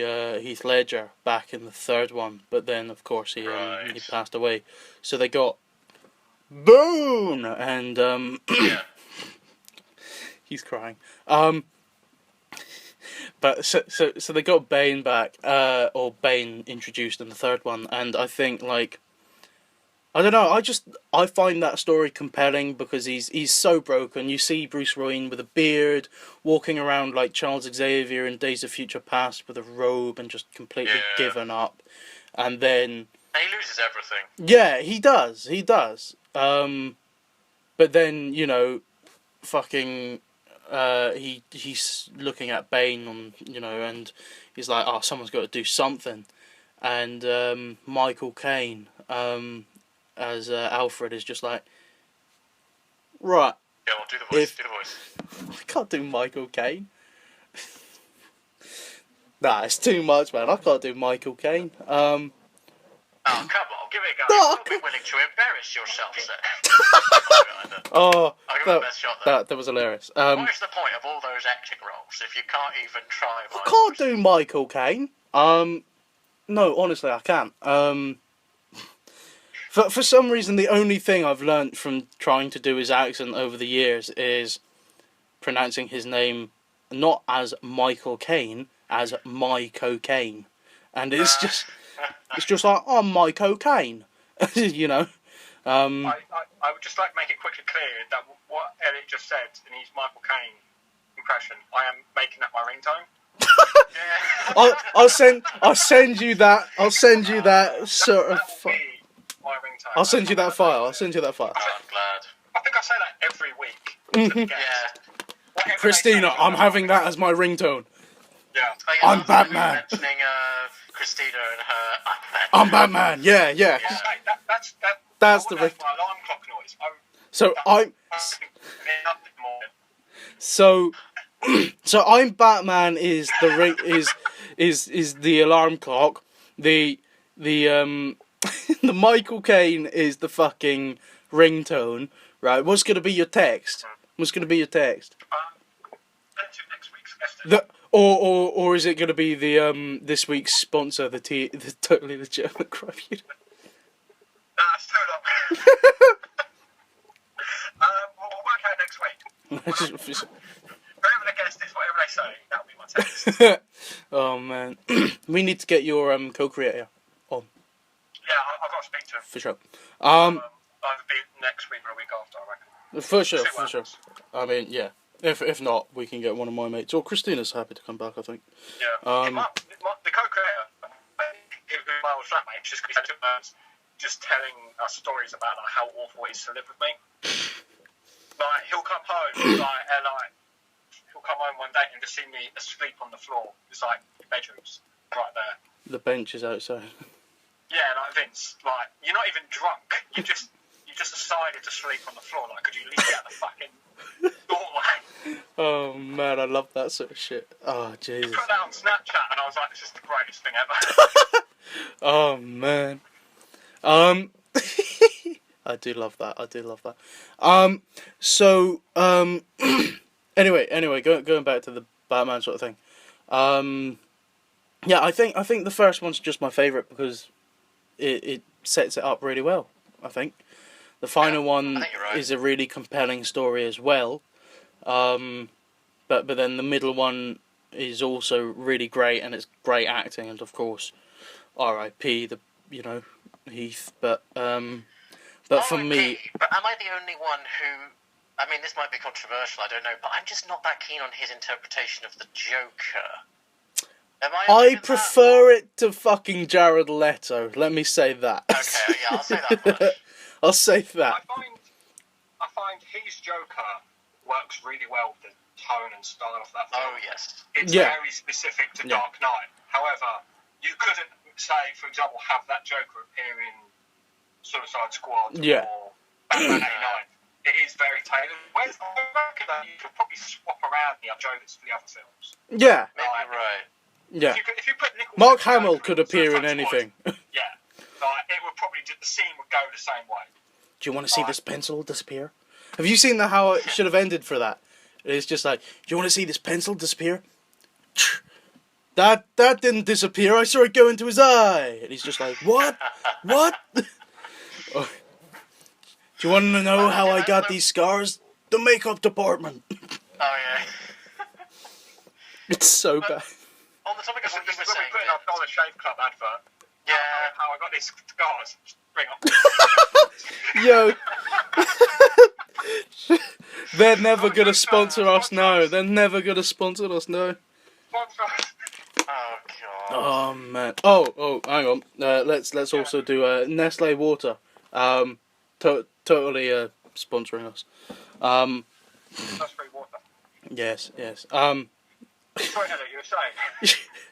I know. All I wanted to say was what you were saying about his Joker being very tailored to that specific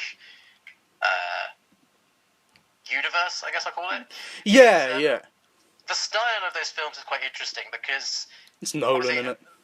yeah, exactly. Famously, Nolan wanted to be minimal in terms of CGI and that sort of thing. Because of that, it's quite stylized. If you see what I mean. Yeah. I wouldn't say that it's realistic. That's not what the CGI achieves. Often CGI will help you get closer to realism. Yeah. But the adherence to staying away from it has created this very stylized, strange interpretation of the Batman mythos, if you see what I mean. Yeah, I get you. And the actors that they have, They are quality become- casting, though, isn't it? It's quality and they've casting. become iconic versions of those characters. Yeah. Like Ra's al Ghul as Liam Neeson, Yeah. and the Scarecrow as Cillian Murphy. Like, Oh, those are Cillian really- Murphy. Whew, Cillian Murphy. Perfect in that role. And he appears in each one, doesn't he? He appears in That's each true, one in yeah. a different sort of way. Like, in the third one, he's like the guy who's judging people to the ice. Or, you know, he's, in the second one, I don't remember what he does, but... He's at the beginning, he's like the drug dealer. Yeah. Like, he's just there for... He's just there because Nolan loves him. And why wouldn't he? So yeah, I mean, yeah, they're just they're very. And Two-Face is fantastic as well. Oh, Sorry, go on. Yeah, yeah. No, but they're very great movies, and the cast do it well. Like, you know, a fucking what's her name? The person who plays Selena Kyle, Anne Hathaway. Yeah, she's great in that role, I think. And Michael Caine.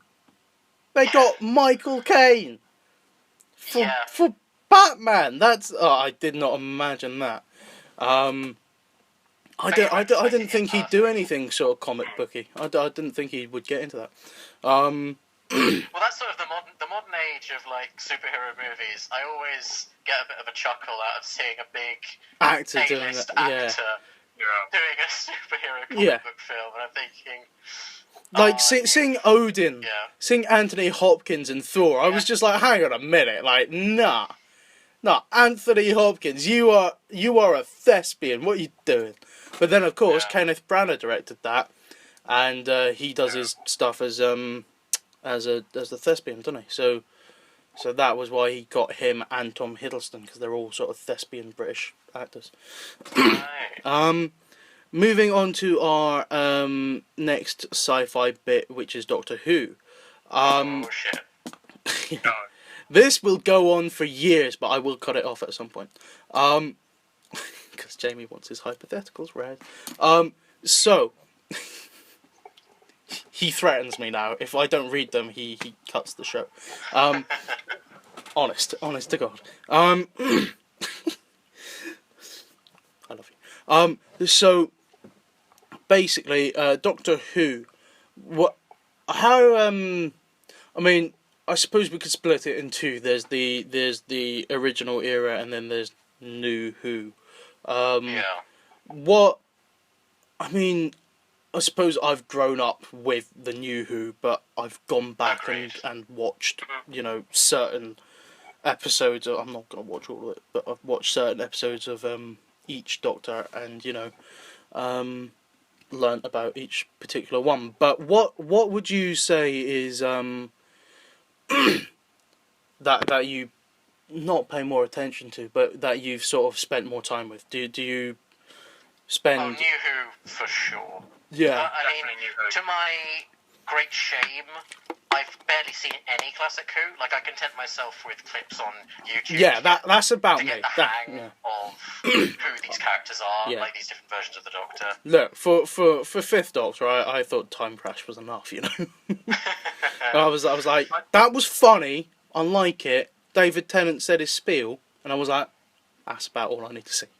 Yeah, and it does give you the gist of who he is as Yeah, a Doctor yeah.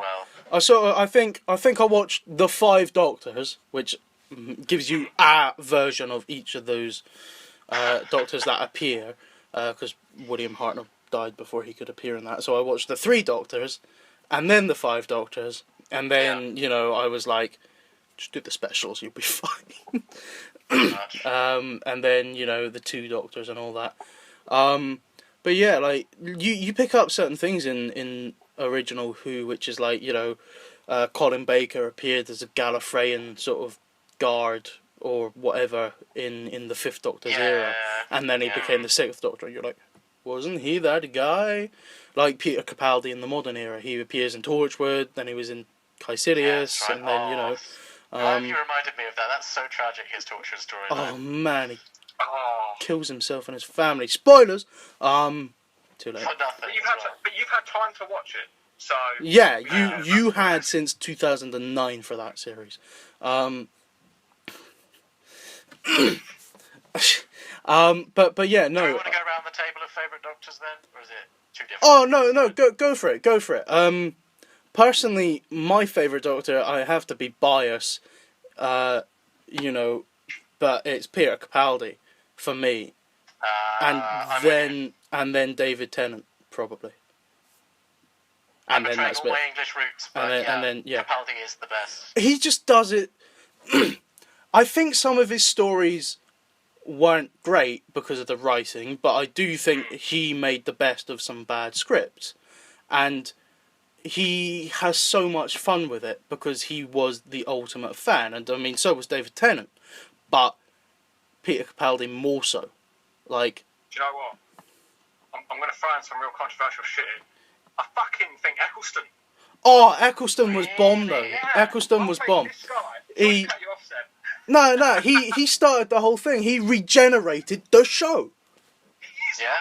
He's also like the PTSD doctor. Yeah, exactly. He's one who is just so fucked up. He is so. He's also there's an episode where he's just bloodthirsty when he sees a Dalek. Oh yeah, exactly, with the gun. And yeah, Rose is like, "What the fuck are you doing?" And he's like, "Fuck off out of here." Yeah. You know. Yeah, like, and even then, like, he kind of. I'm trying to. The first episode, Rose, where he's holding her hand and saying, "I can feel the turn of the earth." That is one of the favourite scenes in his run. And it's a shame he only did one season, but you know, because I mean, it's controversial because nobody knows the right story apart from them, because BBC say one thing, but then Christopher Eccleston comes back and says, "But that's not fucking true. We signed contracts saying certain things." But you know, they had disputes, of course. That's what we can say. But also, he only signed on for one season because he said he'd help Russell T Davies get it off the ground because he loves Russell's writing. But then, of course, he's going to go back and do what he loves, which is certain different thrillers of TV or, you know, plays and stuff like that. And I thought too. Yeah, and I just... Oh, don't remind me. Favourite project of all. I just think it's gutting. G.I. Joe, mate. Oh, G.I. Joe, yo. But, yeah, he's in the first one. Yeah. But, it's fucking gutting for me when you realise that the BBC has basically black-boxed fucking Christopher Eccleston. They writ him off and set him to fucking die. Like, it is so heartbreaking because he set it up and it's still going today. No major breaks in time. You know, maybe a year off or a year or two to get some stories out. But he brought it back. It may have been his choice not to return as well. Oh yeah, it was his choice not to return because he was only going to do it for 1 year because he was wanting to go back to other things. Oh yeah. But you know, still after leaving after a year, the BBC booted him. Not fired, but you know, he they basically said don't hire him because he's whatever. He's bad or particular. You know, yeah. So they sort of ruined... I mean, not ruined, he's sort of survived, but it's like he's not getting the big break that he should have got because they've sort of blackboxed him. Which is heartbreaking. But yeah. What... He has got this... His performance got this strange... As you say, Vince, it like, the PTSD angle to the Doctor is great, and it's a really magnetic sort of performance. Like, a friend of mine... She made the cardinal sin of skipping 9, starting with 10. Oh, shoot her. Shoot her. Yeah. And it was only after Capaldi that I said to her, no, you've got to go back and watch Eccleston. And we did. And she loves him the most now. Like, it's this strange thing. Although when I showed Christina the show... Don't skip 9, people. With 9. Don't skip 9. She absolutely hated Eccleston. But sort of was managed to get into David Tennant, so it is strange. Bro. I think that whole series, though, is like, it's that the Doctor returns sort of thing. It's like what we were talking about months ago. It's like that killer or coward thing at the end of Parting Away. It's like, it's him kind of reminding himself. Coward, any day. The whole point of the season, he's like reminding himself, shit, oh yeah, I was this guy before the Time War. I'm now kind of slowly getting back into that. Like, he got his first... adventure. It's really sad now, though, isn't it? After the 50th, because they save Gallifrey and he doesn't know it. They saved Gallifrey and just never really did anything with it. It is tragic. Yeah. It's so bad. They save Gallifrey and he doesn't know it. Let's not do that. It'll bring the mood down. Anyway, Ninth Doctor then. Let's go from there because let's just do New Who because that's what we're familiar with. Favourite Ninth Doctor episode? Dalek. Oh, this is too difficult. The Empty Child is pretty damn good. Yeah. There's so many for me. I love moments in each of them. Like, you know, Father's Day was special. You know, when he supposedly dies, but then at the end of the episode, he's just like, run to him, quick. And then, you know, the first scene in the not the first scene, one of the scenes in the first episode where he grabs her hand and is like, I can feel the turn of the earth. And if we let go of your hand, that's who I am. And just like the spinning camera around that was quality. And that whole speech could have, like a lot of the speeches could have been really like cheesy, and a worse actor could have really like hammed them up and made them not work. But he just managed to he just did it well every time.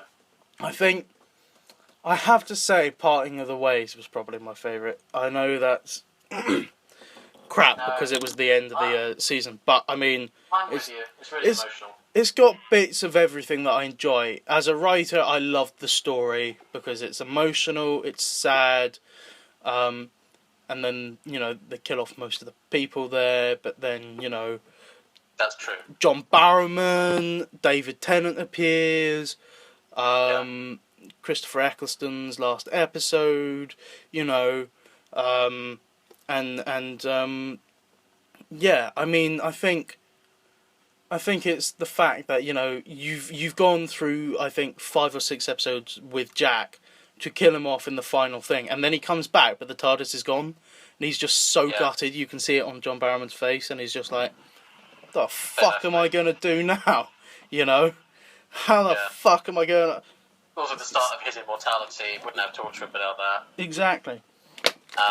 So I think that episode for me... if I had to criticise it, I would say that the Daleks, they're not underutilised, they're a massive threat, and they kill everyone. Yeah. And it's brutal. But the whole...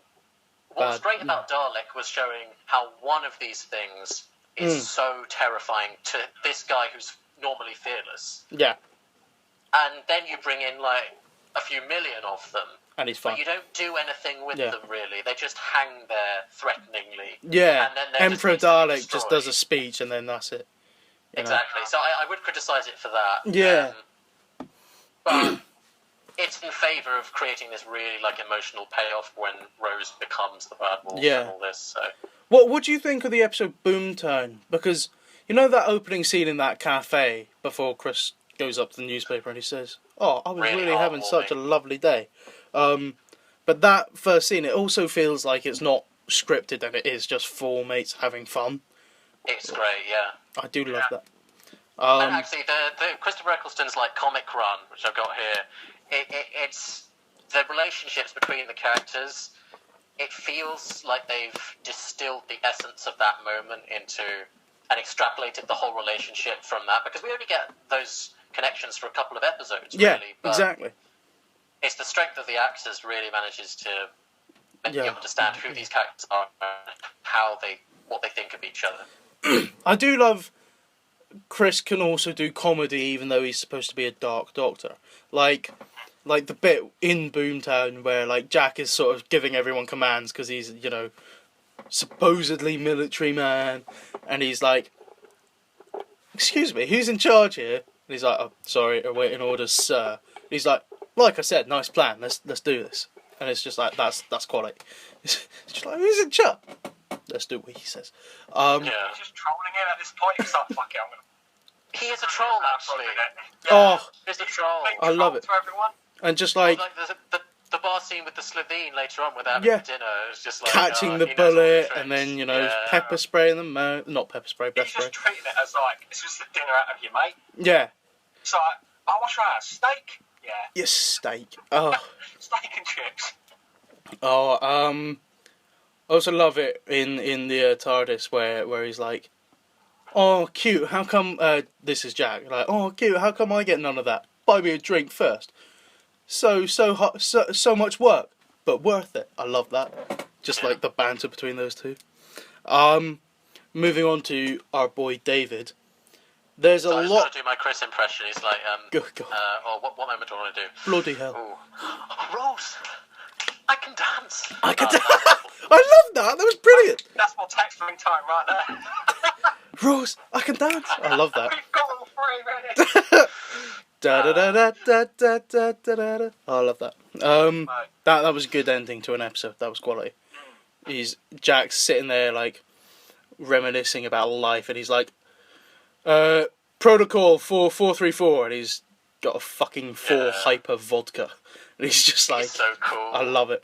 He's like, well, thanks, computer, and he's like, come on, get the TARDIS. I do like that. He takes a moment to thank the AI as well. Yeah, like thanks for everything, computer. You know, I like that. I like that. So moving on to Tennant, he does have a few episodes. So let's do one per season, shall we say? Yeah, I was gonna say. Yeah, one per season or one story per season. So you know, if there's a 2-parter, you can say the 2-part. I don't know. Let's do season 2 first. So for me, I think season 2, my favourite episode was. I actually quite liked New Earth because of the Face of Bow thing. I like exploring that a bit more. Right. Yeah. That is strangely emotional for a character we'd only seen once. Yeah. Oh my Twice, god. actually, And it's like we've seen him once in the End of the World, and he's sort of mysterious, doesn't say shit, and then in this one he's just like dying, but then he disappears at the end of the episode, and he's like, "Oh, dying can wait. Better things to do today." And he's just like, but a great secret. But next time I'm dipping. And he just disappears. And he's like, that's enigmatic. That is textbook enigmatic. You know, I love that story. It's good for the Face of Bow, I think. I quite like that bit. And Cassandra as well. And Cassandra, yeah. Zoe Wanamaker. Like, first physical appearance as well as just voice. Because she comes in at the end and plays herself in the human form in the past. And she's like, oh, poor little thing, somebody get some fucking help. And she has a Scottish henchman, which I'm sure you. Yes, she does. I did level. appreciate that. I did appreciate that. I was like, ooh, hello. So series 2 for you. What would you say? Vince? I'd say Doomsday, the final episode. Oh. Based on the fact... The music alone. Whew. Mate, do you know what? The interaction between the Daleks and the Cybermen, to this day, I think is some of the best. It's just genius. Yeah. It's like when the Cybermen are like, this is war, and the Daleks are like, no, mate, it's pest control. The Daleks... This is like Stephen Hawking's Meet the Talking Clock, Yeah. The Daleks... A timeless dialogue. Mate, they're so confident that they're just gonna fuck up the Cybermen. Oh yeah, just oh mate. But what's also not it's not too gutting, but once you look at the bigger picture, like Torchwood, Yanto's upstairs dragging his girlfriend away, and that's gutting. It's just like, oh bruh, Lisa, you know. Oh wow. Yeah. When you think about it, like Yanto is there crying, and he's just like, come on. And Freema Agyeman. Oh, hang on. Is that the origin of Cyberwoman? Yeah. I've not seen all of Torchwood. Yeah, okay. Cyberwoman, yeah. So his girlfriend was Lisa, who was a Torchwood 1 member like Yanto before he joined Torchwood 3. And the only reason he joined Torchwood 3 originally was to get his girlfriend back to human, you know. But then that didn't work out, and he stayed on. But Freema Agyeman appeared in that episode before she became Martha. She was one of the Torchwood 1 agents. Yeah. So what about you? I don't know. I mean, actually, I don't really enjoy Rose as a companion. Oh, I don't. Much, She's fucking I have annoying. to say. Look, no offense, Billy, but you know she's a bit annoying. Yeah, Rose as a character is annoying, but Billy plays her well. Yeah, she does it well, but it's fucking annoying. There's so many good ones. Come to think of it, the Satan Pit is in that series, Satan Pit. Isn't it? Yeah. But then again, early there's like School Reunion or Tooth and Claw. School I really Reunion, like them. Tooth and Claw. Jane. They gave him an episode to do his own accent. I loved it because he's just like, can we please give me an episode where I don't have to say the words moon and spoon in an English accent? Yeah. It's so hard. For him back then, that was so hard, and I love that. And they tease him about that in Smith and Jones as well, but we'll get to that. Yeah. Oh, so I think Satan Pit might be my favourite of that series. I do have to say, Elizabeth Sladen returning in School Reunion, that was beautiful. And K9. Gotta love K9 sacrificing himself for the Quidditors. Affirmative, mistress? Yeah. Oh, you good dog, saving them from the Quidditors. Oh man, that was for a robot, that was a sad scene. Who's the villain in that? Anthony Head, headmaster, yeah. He is quality. He was in Kingston outside the outside O'Neill's bar in Kingston because he's the dad. Really? He plays the dad in the Cat Named Bob films. He plays the dad of the main character. He was in the first one, and then he was there filming a scene at night time outside O'Neill's whilst me and my mates were doing karaoke. So I was like, oh shit, it's Anthony Head. So I tried to get a picture, but like everyone was like, either fuck in or fuck off, and I was like, sorry. Security everywhere, but yeah. No, it was quality. He was back for the sequel, so I'm hoping when that comes out that'll be quality. So season 3, let's do season 3. Anything with the Master, I found. I think John Sims' 3-episode arc. I mean, he only appears for one scene at the end of Utopia, but the 3-episode arc is probably my favourite. I love that. Yeah. I think the best for me is Utopia because it's just so beautiful. Derek Jacobi is amazing in that. Yeah, he's fantastic. The music is great in that, and David Tennant's like telling him, "Oh, it's all fine." John Barrowman returns, but then the reveal, of course. Yeah, the reveal, and he's like, "Ooh, I'm evil." But then I love Last of the Time Lords because it's sort of David Tennant comes back to former glory. John Barrowman tells him, "The face of Bo," they called me, and then runs off. Yeah. But like, what? How did he get from that to that though? This is what I need to know. Like, did space plastic surgery go that wrong? How did he get that big? Honest, I need a story for that. Is that what happens to people after 1 billion years of being alive? Who knows? Because it can't just be because his head was separated from his body. Because he was exploded in season 3, and he came back. He grew out of a bone. That was it. So I'm like, how does he become the face of Bill? What the hell? Yeah. But yeah, I think those 3 episodes are the best. But I do like the Dalek episodes with Andrew Garfield. That's true. Yeah, I do like those episodes. They were fun. Also, which one? Blink. The Weeping Angel. Oh yeah, Blink. Yeah. You're right. Do you know what? That traumatised me as a child. That traumatised me for life. Yeah. However, I wouldn't say that's at the top for me, just because it's like it focuses on like not the Doctor, and I don't. I think I'm with you. I appreciate those episodes because they're needed, but it's like I like David Tennant, so it's just like that's it. Like it was just such a it's just such a great idea. It's a great episode which doesn't include the Doctor that much. But it is just this mini horror film. The way I kind of see it. Yeah. Oh, and the way she meets Billy in the rain, and then he dies in the rain. Yo. Oh, bro, that's so hot. Oh, bro. It really comes together nicely. And but as you say, there's not much Doctor in it, and it's not amazingly written. Like the writing is nothing necessary to write home about. But the concept of the villain is so strong that it carries the whole thing. Yeah. But then again, she got her career from that. Oh, that's true. Carrie Mulligan, yeah. She appears in everything now. Yeah. But she got her career from that. And so did Andrew Garfield. He did Doctor Who and then appeared as Amazing Spider-Man. And now he's doing, Hacksaw Ridge and all that. Social Network. Yeah. And he is a great actor. I do like him, Andrew Garfield. Even though his Spider-Man movies do have flaws. But I do love him in that role. And I do love him as an actor. And also he's British. Which now means Britain has taken over Spider-Man. Because Tom Holland is British. Yeah. Andrew Garfield is half British.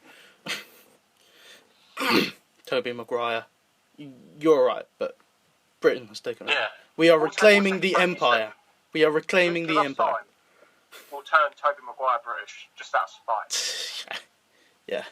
Oh man. Okay, so the next season, season Hang on, 4. we haven't heard from Vince. Oh, have we not? I thought. Yeah, the Master episode. episodes. Yeah. Oh, you did? So we got the same sort of 3 episodes. Okay. So I really like Donna's Master season. Arc, I have to say. I have a soft spot for Smith and Jones. Oh yeah, Smith and Jones quality. But they're all really good as well. Like, Gridlock is obviously the death of the face of Bow. Yeah. Although not a lot else happens, I must say. Yeah. Yeah. I really enjoy the Shakespeare Code, actually. Shakespeare I think, Code's I might give quality. that my I love him. I love him how he's supposed to be a genius, but he's just like, can I take that? Can I take that? Yeah. Can I take? No, that is someone else's. Okay. A sonnet for my dark lady. Yeah. Yeah. Oh man. And that's when the Queen Elizabeth thing started. Yeah, that's true. That set up that.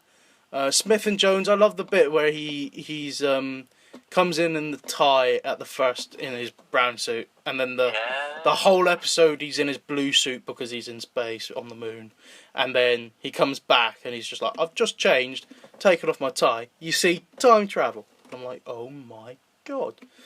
Yeah. I do and find there's I the do platoon upon the moon. Jadoon as well. platoon upon the moon. I do find the heart scene very, like, it's not supposed to be funny, but it is, because the boss is just like, you having trouble finding the heart there, Miss Jones, and she's like, no, just checking, and it's just, oh man, I do find that funny for some reason.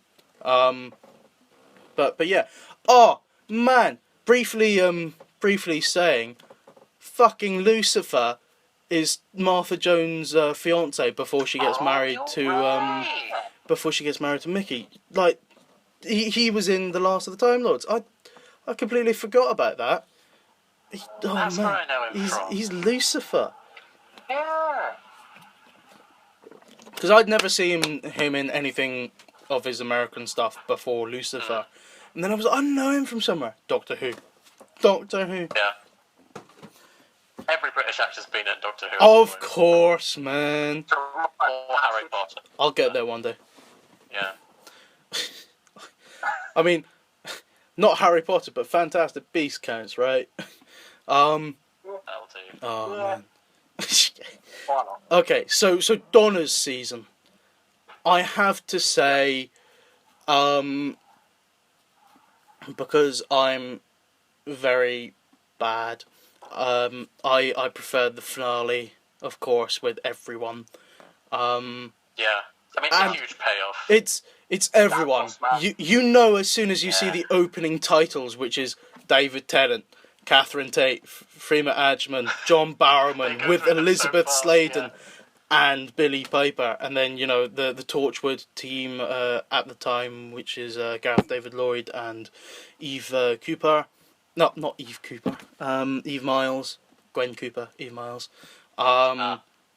And then Harriet Jones comes back and sacrifices herself. That was a noble salute. The repeat gag with Harriet is Yeah. managed Oh, well. So yeah, funny. yes, we know who you are. And it's just like, no, you don't. Shut the fuck up. It was also like one of the best cliffhangers at the end of Stolen Earth, Oh, where yeah. Ted's regenerating, and everyone was there just like, what? No. Yeah, Yeah, because it's happening now. that's the only time where it's a regeneration that lasts 2 episodes. Like, Yeah. normally it's at the end of the episode and then they get a special appearance from the new Doctor in that final scene. It's just like, what the fuck is going on? He didn't say he was leaving. What? And I was just like, oh my god. But then he's fine. Then we get 2 of him. Yeah. It's like, oh, okay. And then, oh my god, you're naked. Oh yes. It was just like, put some clothes on. Oh yes. As you were saying, Vince, like the reveal of Davros is fantastic. Oh, Like man. just chilling. Oh man. He's so well realised. Oh, and Elizabeth Sladen's reaction to him is Yeah. is chilling because she, of course, knew him from the Fourth Doctor. Yeah, from Genesis. Oh man, that was chilling. So even when she starts crying when she hears the Dalek voice. Yeah. Oh, yeah, Oh, right. with Luke. Yeah. Oh, Yeah. man. Oh, and in the car, I'm sorry. And then Mickey and Jackie appear and kill the Daleks. Like, Yeah. quality save. Oh, Bernard Cribbins is in that Yeah. as well. But paintball. His attempt at fighting a Dalek. The logic's there. You gotta give him that. The logic is there, but it doesn't work, does it? If only it didn't have that power, that would have been my favourite Dalek moment. Yeah. Oh mate, Oh, fucks, mate. I do love that. That is. Take this, pop, and it's just like, Wasn't oh he in one of fuck. the old films where he had to fight the Daleks? Yeah, he was in the non-canon films. He was in the non-canon films. Oh, okay. Yeah. Which. I think it was the second one, which was just a remake of the Daleks Invade London. Yeah. Or Earth, whatever. Yeah. Yeah, he was in the films and then he came back. Because at first he had the cameo in Voyage of the Damned, but then he came back as Donna's granddad because the actor who played Donna's dad in The Runaway Bride passed away. So they brought him back because he looked like the guy who played the dad. So yeah, he got a bigger role. But I do love his stories that he appears in. Bernard Cribbins is just comedy gold, like, And Tragedy Gold as well. and tragedy gold. Oh mate, but like, I got that. But oh man, just that speech he says at the end of the two-parter, with David Tennant just like is in the rain, and then he takes off his blazer and he's just standing there, just like dying. That's so heartbreaking. It's almost cheap. Like when I watch that, I'm like, it hits me so hard. Yeah. But I almost feel like I'm being cheated. Like it's so Sad. Sometimes it feels like it's over the top, but it is done really well. Yeah. If you get me, like it is over the top because he's standing there in the rain. It's like proper Hollywood, standing there in his shirt and his makeup's running, and then but it's so done well. David Tennant, I do have to say, is a quality actor. He does everything with so much passion. Oh man, I think it's possible that even though he's not necessarily my favourite Doctor, he's one of the best actors. It's so difficult for me to say that because I love them all. Yeah. But after Capaldi, I think he might be the best actor to have played the Doctor. Yeah, after Capaldi, the Scottish have done it. The Scots have done it. Yeah, you're right. It was meant to be. For Scotland. So yeah, no. I do agree with that. I think pick Capaldi and then David Tennant. I mean, and if you've seen him, he does his own podcast occasionally, and he was talking to Jodie on really? I think it was Jodie's episode. Yeah. Oh, yes. And Jodie was like, "How the fuck did you do it for X amount of years doing an English accent?" She said she wouldn't have been able to do it in a different English accent to her own because of all the words, and it was just like, it was the job. They saw me in Casanova, and liked that voice, so we used it and she was just like so gobsmacked. I'm just like, well, it's just a different caliber. Actor. Just, it's Tennant. Yeah. Oh, have you seen him in Jessica Jones? He is quality in that. He is real sinister. so good in that. He's such a petulant child in that series as well. He plays it so fantastic. Oh, he's so good. And did you get the reference in one of the episodes where she's like, "You're not 10 anymore," and he's just like, he's just crying on the inside. Oh man. I do wish they didn't kill him though, because I did want him to come back more. Yeah. Because also in the comic, Kilgrave does have a healing factor. Yeah. So like, in the comics, Jessica Jones has literally beaten him within like to the point where he should be dead, and like a week later he's like, "You're right, mate. Ha ha! You're right, mate." Oh, I do love how they changed his name from Jebediah or Jeremiah Zebediah. That's it. Zebediah Kilgrave to Kevin. Kevin Kilgrave. I love that. There's literally this little thing. I think it was in one of the Jessica Jones books. Like on one of his deaths, he's literally just a bit like to himself, "Yeah, I should die." Yeah, I should die. Ugh. He's just so done with life, and he's just like, "I'm done. I want to die," and just lets him and just goes, "Die." Die. Just fucking dies. Oh man. I think he comes back again. Yeah. But I do, even though he did die, I do love the episode in season 2 where he comes back and there's just like a million of him, and she is freaking out. And then he gets the last line in the show, doesn't he? He gets the last line in the show in season 3. He gets the voiceover, and she doesn't say anything and just walks off. He gets the last line. That's beautiful. It's beautiful. I want more Kilgrave. There was a rumour that that Marvel wanted to bring him back. Yeah, for something else. I thought they were going to put him in a film. I'm hoping, because he was always a bit of he was also mainly a Daredevil villain. Yeah. So but Daredevil finished before Jessica Jones did. Obviously, they might bring back Daredevil. They're more likely to bring back Daredevil. Yeah, for a film. Than anything else. Yeah. Anyways, going back to Doctor Who, what about your favourite episodes? So mine were the 2-part finale. Yeah. No, yes, I. Yeah, you. Yeah. Okay. Well, because I'm really like a sucker for an emotional payoff, or not payoff, because emotional payoff would have been, as you say, that 2-parter. Yeah. But his final, the end of time 2-parter. Really, oh, are we including that in that season? I mean, I was wondering, do we include the specials? I thought we fantastic as well. Yeah. Okay, so if it doesn't include the specials. Okay, if it doesn't include if it's Donna's season. Yeah. I really love Fires of Pompeii. Obviously, Capaldi's in that, and she gives a great performance. He does a good English accent in that. Yeah, you're right. Mm. Although you can sort of see it coming through. You can, but he does all right. He does all right. Tennant's better with the voices. Yeah, Turn Left is interesting. Yeah, I really like it because I think it kind of plays up the time travel aspect a bit more. Even though, Tennant's not really in it. You know that scene with his arm. To see the world. You know that scene in Turn Left with the arm where the 10th Doctor's arm falls down the sonic screwdriver. I was watching the Confidentially when I was a kid, and David Tennant was like, "That's not my fucking arm. They got someone else to do that. They should have asked me." And I'm just like, so he technically didn't do that scene. I was like, "Yo." Turn Left is good. It's interesting. Yeah. Bruh. He just walks into the production meeting. Bruh! You could have gotten me for that. You're paying me. I'm top. I'm top build. I'll lay down for 5 minutes. I can definitely do that.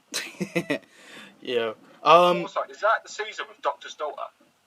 Yes. Yes, that's it. Jenny is good. Planet of the Ood. That's another good one. Oh, I do love.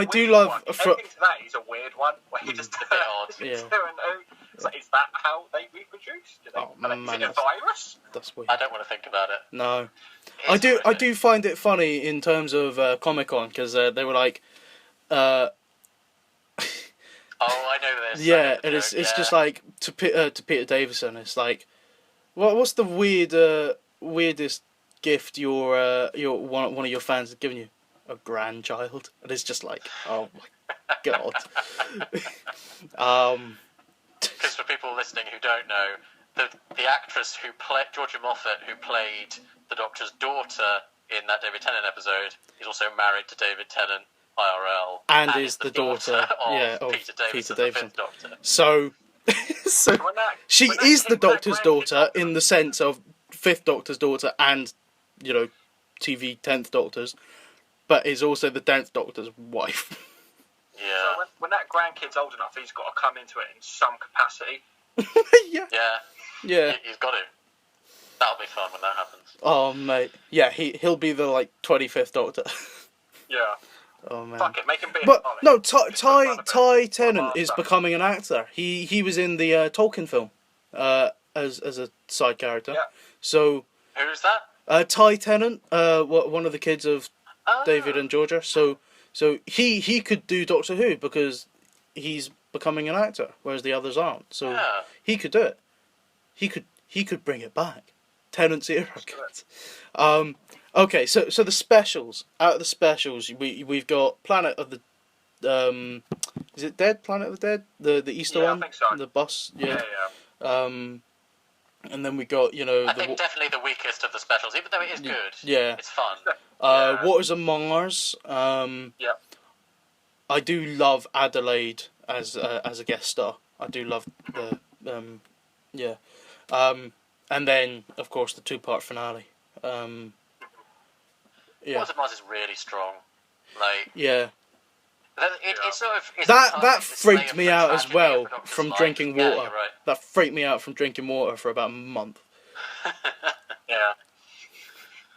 just on the old whiskey. That's it. When we were kids, right? Age 10. We all just went up the pub and after that, I was like, nah, mate. Yeah, nah.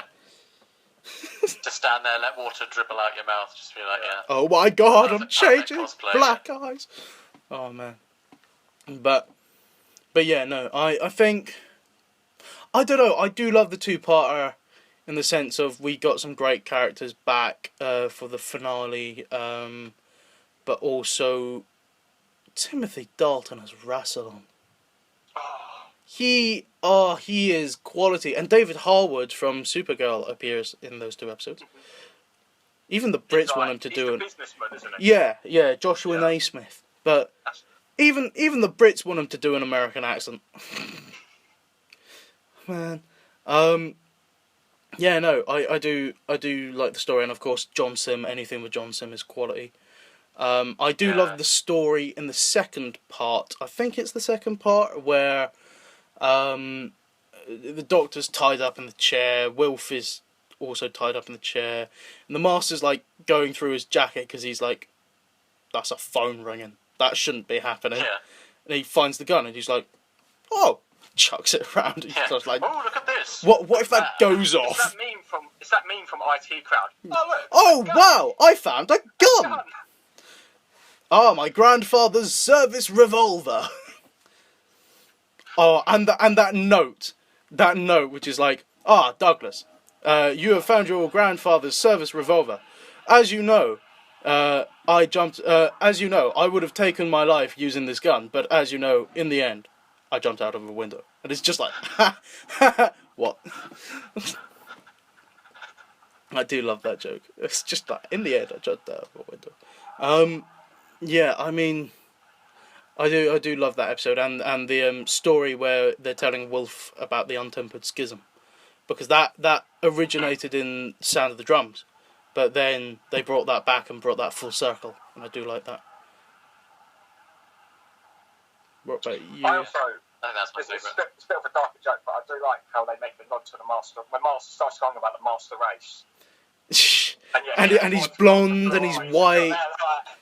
Bit Yo, on the nose. guys. bit on the nose, blonde hair, white. This one. Yo.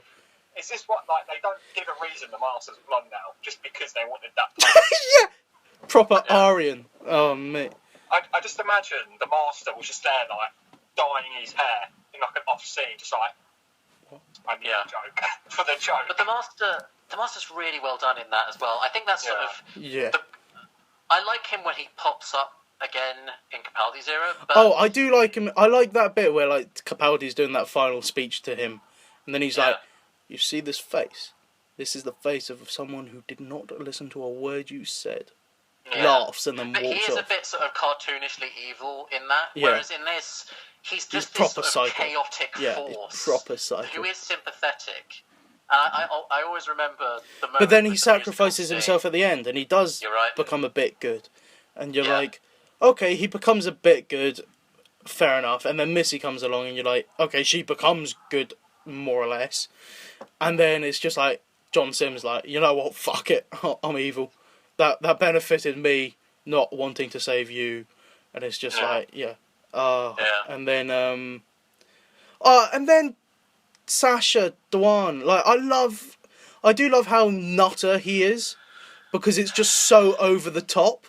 But it's like I don't get it at the same time. Like it doesn't necessarily feel like the master though. no, exactly. It's just there. I was thinking like if they just made him like a different Time Lord. Yeah. Because there were other evil ones. Yeah. Like the Rani, the Meddling Monk. Valiard could be. Yeah. You know. Just. But then he's like, it's just a strange. Also, we've had the Master so much now. Like, Yeah. something else. Exactly. But yeah. Especially since he was just given like the best send off the character could hope for. Yeah. Like it's almost even though I want to see more of the character, it's almost criminal to bring the character back at that point when that ending was so perfect. Exactly. Yeah. Okay. Moving onwards. Moving swiftly on. I don't know how much time we have left. I mean, yeah. It's like nearly 2.5 hours. I'm happy to keep going. We'll get there. When we're done, we're done. So, yeah, this could be the longest one, to be honest. So, 11th Doctor. Series 5, his first season. I think 11th Hour is pretty damn good. I think I've got 2, which is the 11th Hour, but I also love Amy's Choice because of Toby Jones as the Dream Lord. I do love his performance as the Dream Lord. And I think he's amazing in that. It does feel weird. Yeah. But yeah, I don't know, man. It's just something about his performance. Because it's like I know him as Dobby, and then I see him as this, and I'm like, oh shit, you know. But yeah, no, 11th Hour is really strong in it. Oh man, the moment he goes into that guy's room, I'm like, Jeff, give me your computer. No, dirty. Give it here. Yeah. Dirty bastard. Delete your internet history. You know. Get a girlfriend, Jeff. Get a girlfriend, Jeff. I do love that. Oh man. But yeah, no, and Arthur Darvill is a great character. Yeah, I do love Rory. I think Arthur Darvill is so underrated as an actor.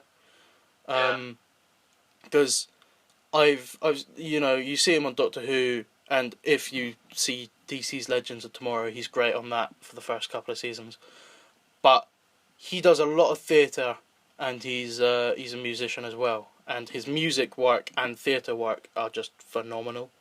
So I mean, if you get a chance to go and see him in theatre, if that's your thing, then go for it. I mean, he is quality in theatre, and he's amazing in the musical Once.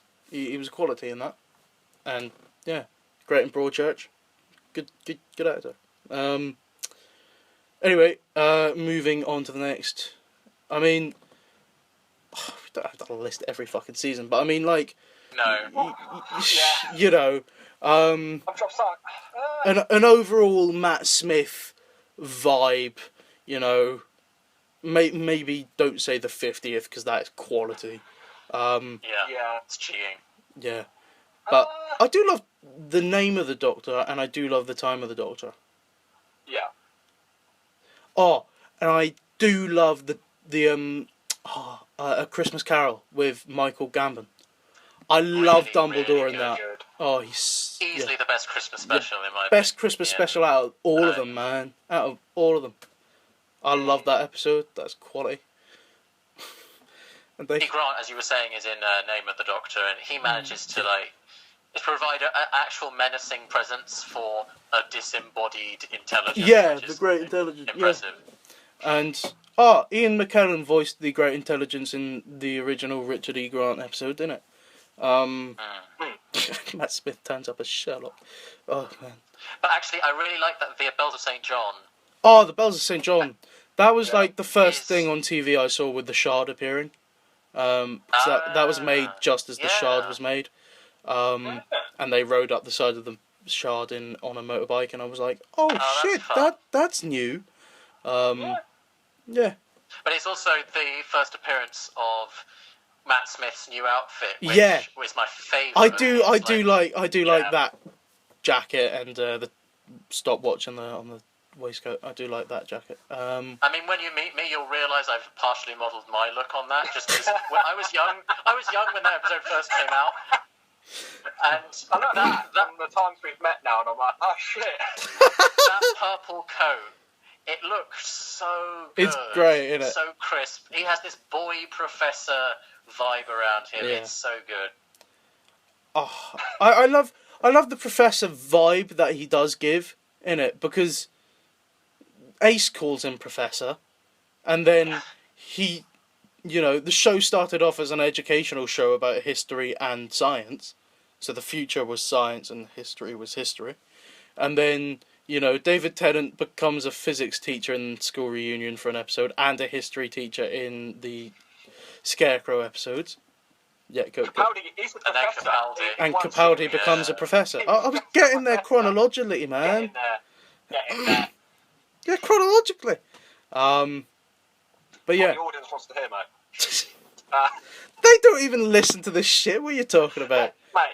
If anyone has gotten this far, I'll buy you a beer. Right, Jamie's gonna do it. Jamie's gonna do it. Come on, Jamie, me and you. Jamie wants the bevy. Yeah, no, because this is the we're already at the end of the normal length of a podcast, but we'll go on. So yeah, favorite Capaldi episode. Oh god, it's got to be Heaven Sent is a masterpiece in my opinion. I love it so much. Yeah. I think it's my favourite episode of Doctor Who, period. Which is strange, because it's only him in it, and it's not going to make sense to someone who doesn't really know Doctor Who. No. Like, it's not going to be as emotional for them, but it is fantastic. And that's Murray Gold's... Music and that goes to Murray Gold, yeah. really, because he's so good. He's talented. Who we've not mentioned yet, but he deserves a shout-out. Yeah, which is... composer genius. Yeah, I think Heaven... I think Heaven Sent is probably the best episode. But also, I do love his introduction. I do love him seeing the Paternoster gang, and just having, that scene, which is beautiful for me, with Elizabeth Sladen's husband, the homeless guy, and he's just like, where did I get this face? And he's like, I don't know. Have you seen this face before? No. He's like, I don't know where they normally come up, but I just love that. And he's just like, I don't like it. Like, what? Your face. He's just like, I don't like it either, right? I don't like it either. And I was just like, I love that. And then he's just like, oh, hang on a minute. That's Scottish. I've gone Scottish.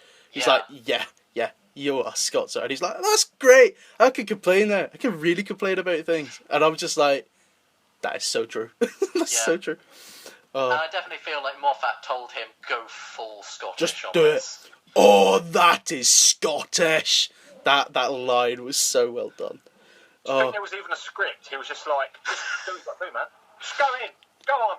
Door, not you've been me. preparing for this role your whole life, yeah. Door, not me. Window, so me. Act as if you've just realised you're Scottish. Go on, have some fun.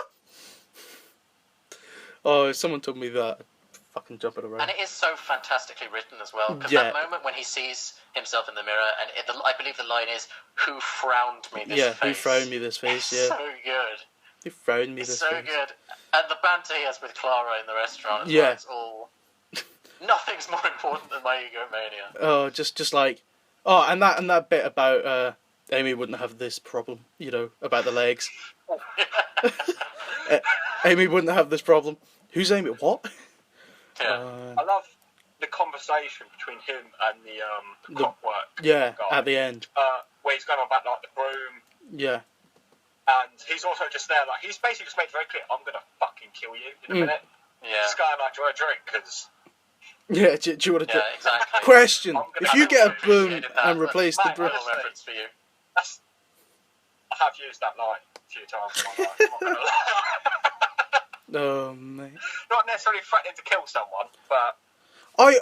I was so confused about that broom thing he's trying to do when I was watching that for the first time. I was just like, wait, what? You got a broom, replace the broom, replace that what? The handle and the brush. Yeah.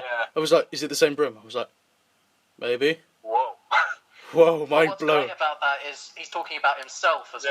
well. Yeah, And, at the end, he's like, you probably can't even remember where you got that face from, and he holds up the plate, and he can see his own reflection yeah. in it as well. That was It's beautiful so good. cinematography as well.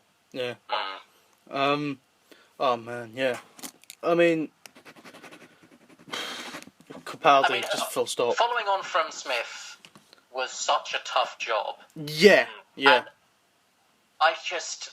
I still to this day can't believe it turned out as well as it did. And I know that the writing had problems, especially in the later seasons, but to produce what I think is the best Doctor of them all, Yeah. from the ashes of Matt Smith, who before Capaldi I would have said was the best Doctor of them all, just because I was young and he was like the one who got me into it really. Yeah. Drug giraffe. Yeah. Have It's you ever such done an that? achievement. Drunk. Have you ever done that drug I giraffe? might have done once or twice. I love that. I did that once when I was back up in Scotland for New Year's. I was like, what the fuck are you doing, mate? Oh man. Yeah, I did the cyber once. yeah, Just right. on a dare. Just having a little domestic with our producer. Oh, what's going on? He's asking me to do his fucking hypotheticals because he wants to come go. on then. He wants to go. Oh, go on. So, okay. So, You he saw that. He saw that. So, okay. So, yeah, no. To be honest, I haven't watched much of Jodie, so I can't really say shit. Me neither. Yeah. Apart from John Barrowman's episode, I think that's it. Had to come back for that. Of course I did, and only his scenes on YouTube. He has aged well, gotta be said. Oh my god, yeah. I mean, he is immortal. But you can see it, can't you? You can see it. Okay, so the first one our lovely producer Jamie has gotten me to give you is you're gonna love this, talking about ducks, but you love your ducks, man. So I do love ducks, but I'm worried where this is going. if you had to have one, would you prefer to have webbed feet or webbed hands? Which one do you think would have more practical applications? Is that right? Yeah, for sure. Feet, definitely. Web feet? Definitely. Yeah. Because, it would help with swimming a lot. Yeah. Also, you can conceal that quite well. Yeah, exactly. Away as well. Well, if you're in When I go shoes, it doesn't really matter. Yeah. I think the same. Yeah. Whereas with hands, you'd have to manipulate just- anything would be so difficult. It's just. I think we're taking this more seriously than it was meant to. But Yeah. Feet for me. The running, the walking bit would just be awkward at times. Yeah. I think. Even though with shoes, but it's still. Yeah. But I don't wear sandals anymore. Okay.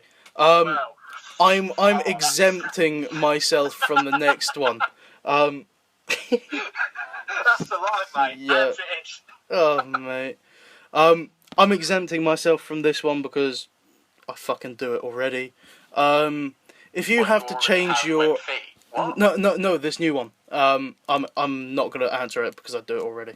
If you have to change your accent from one to another country, which country would you pick? If they don't say Scotland, we're leaving you. Sure. I think I'd go for a posher English accent than I already have. Ah, yes, of course. Um, Where's the tea, Elizabeth? Oh, thank you. I think Australian, probably. Something like that. G'day, mate. I was thinking Australian. No particular reason why. I just feel like I could use it to annoy people more. Aussie, Aussie, Aussie. Oi, oi, oi. I want maybe South African. Or South African. Just because my uncle lives in South Africa and he has Sure. the greatest voice. And I'm Love like, it. fuck. Fuck. And Okay. Yeah, so I want that voice. Oh, man. Okay, if you could relive the last year, meaning 2019, not 2020, would you change any decisions you made? If you would, which ones? Yeah, but I can't say them. I can't tell you what they are.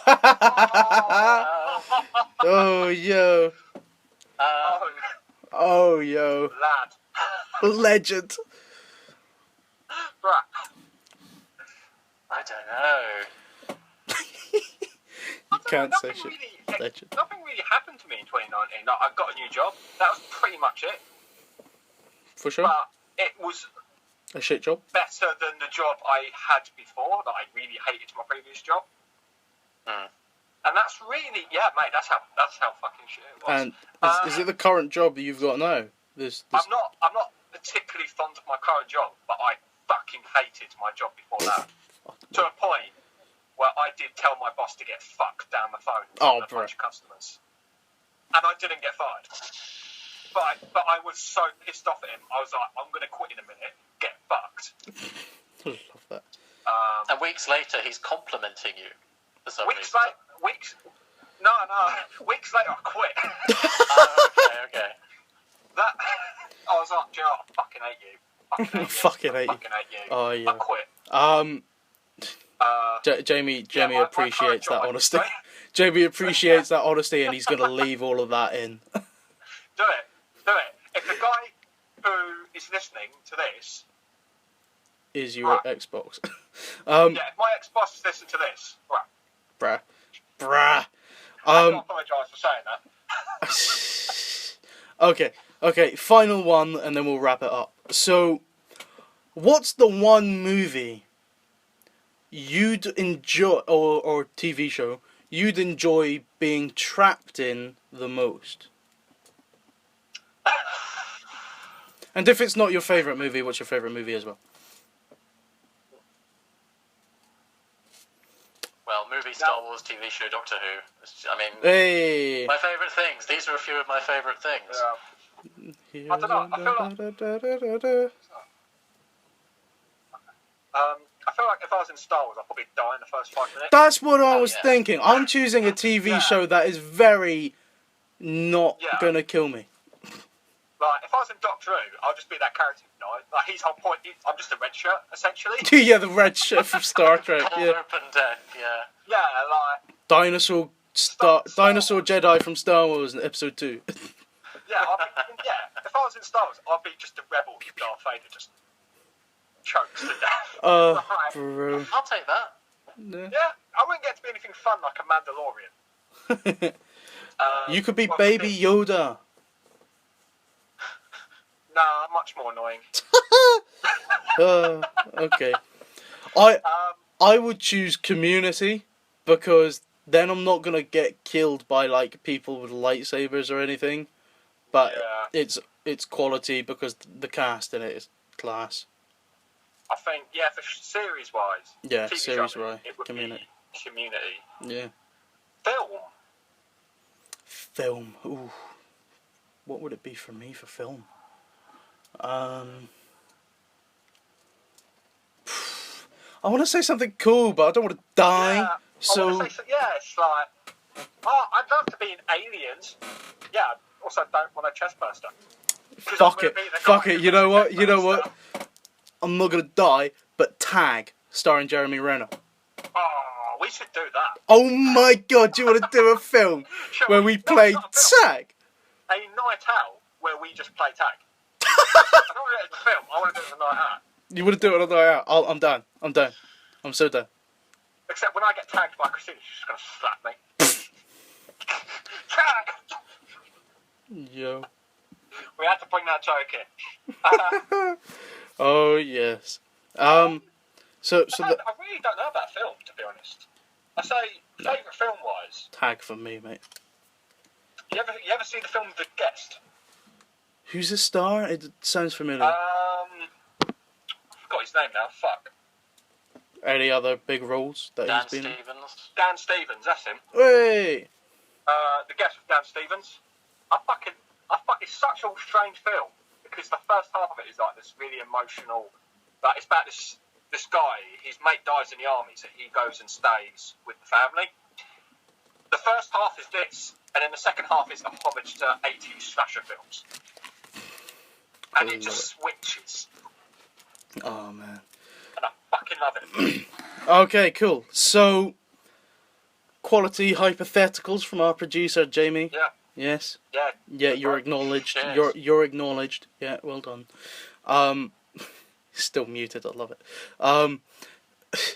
That's it from us. I'm just gonna say that we're done today because it's almost 2.5 hours. So that'll take longer to export. So thank you to our guest, Elliot. Thanks for coming. Hope you had some sort of Thank you, man. fun. It's a lot of fun. Yeah, well, I hope you did have some sort of fun. Big man, it's a pleasure as always. Mate, I'm taking a break from you for a bit. I need to rest. Man, you're gonna come back on Friday. I'm gonna see you on Friday, man. Mate, I'm going to text you 5 minutes after this saying I've had my break. Yeah, exactly. I love you too. I love you too. Just let me lie on my Bed for 5 minutes. For 5 minutes.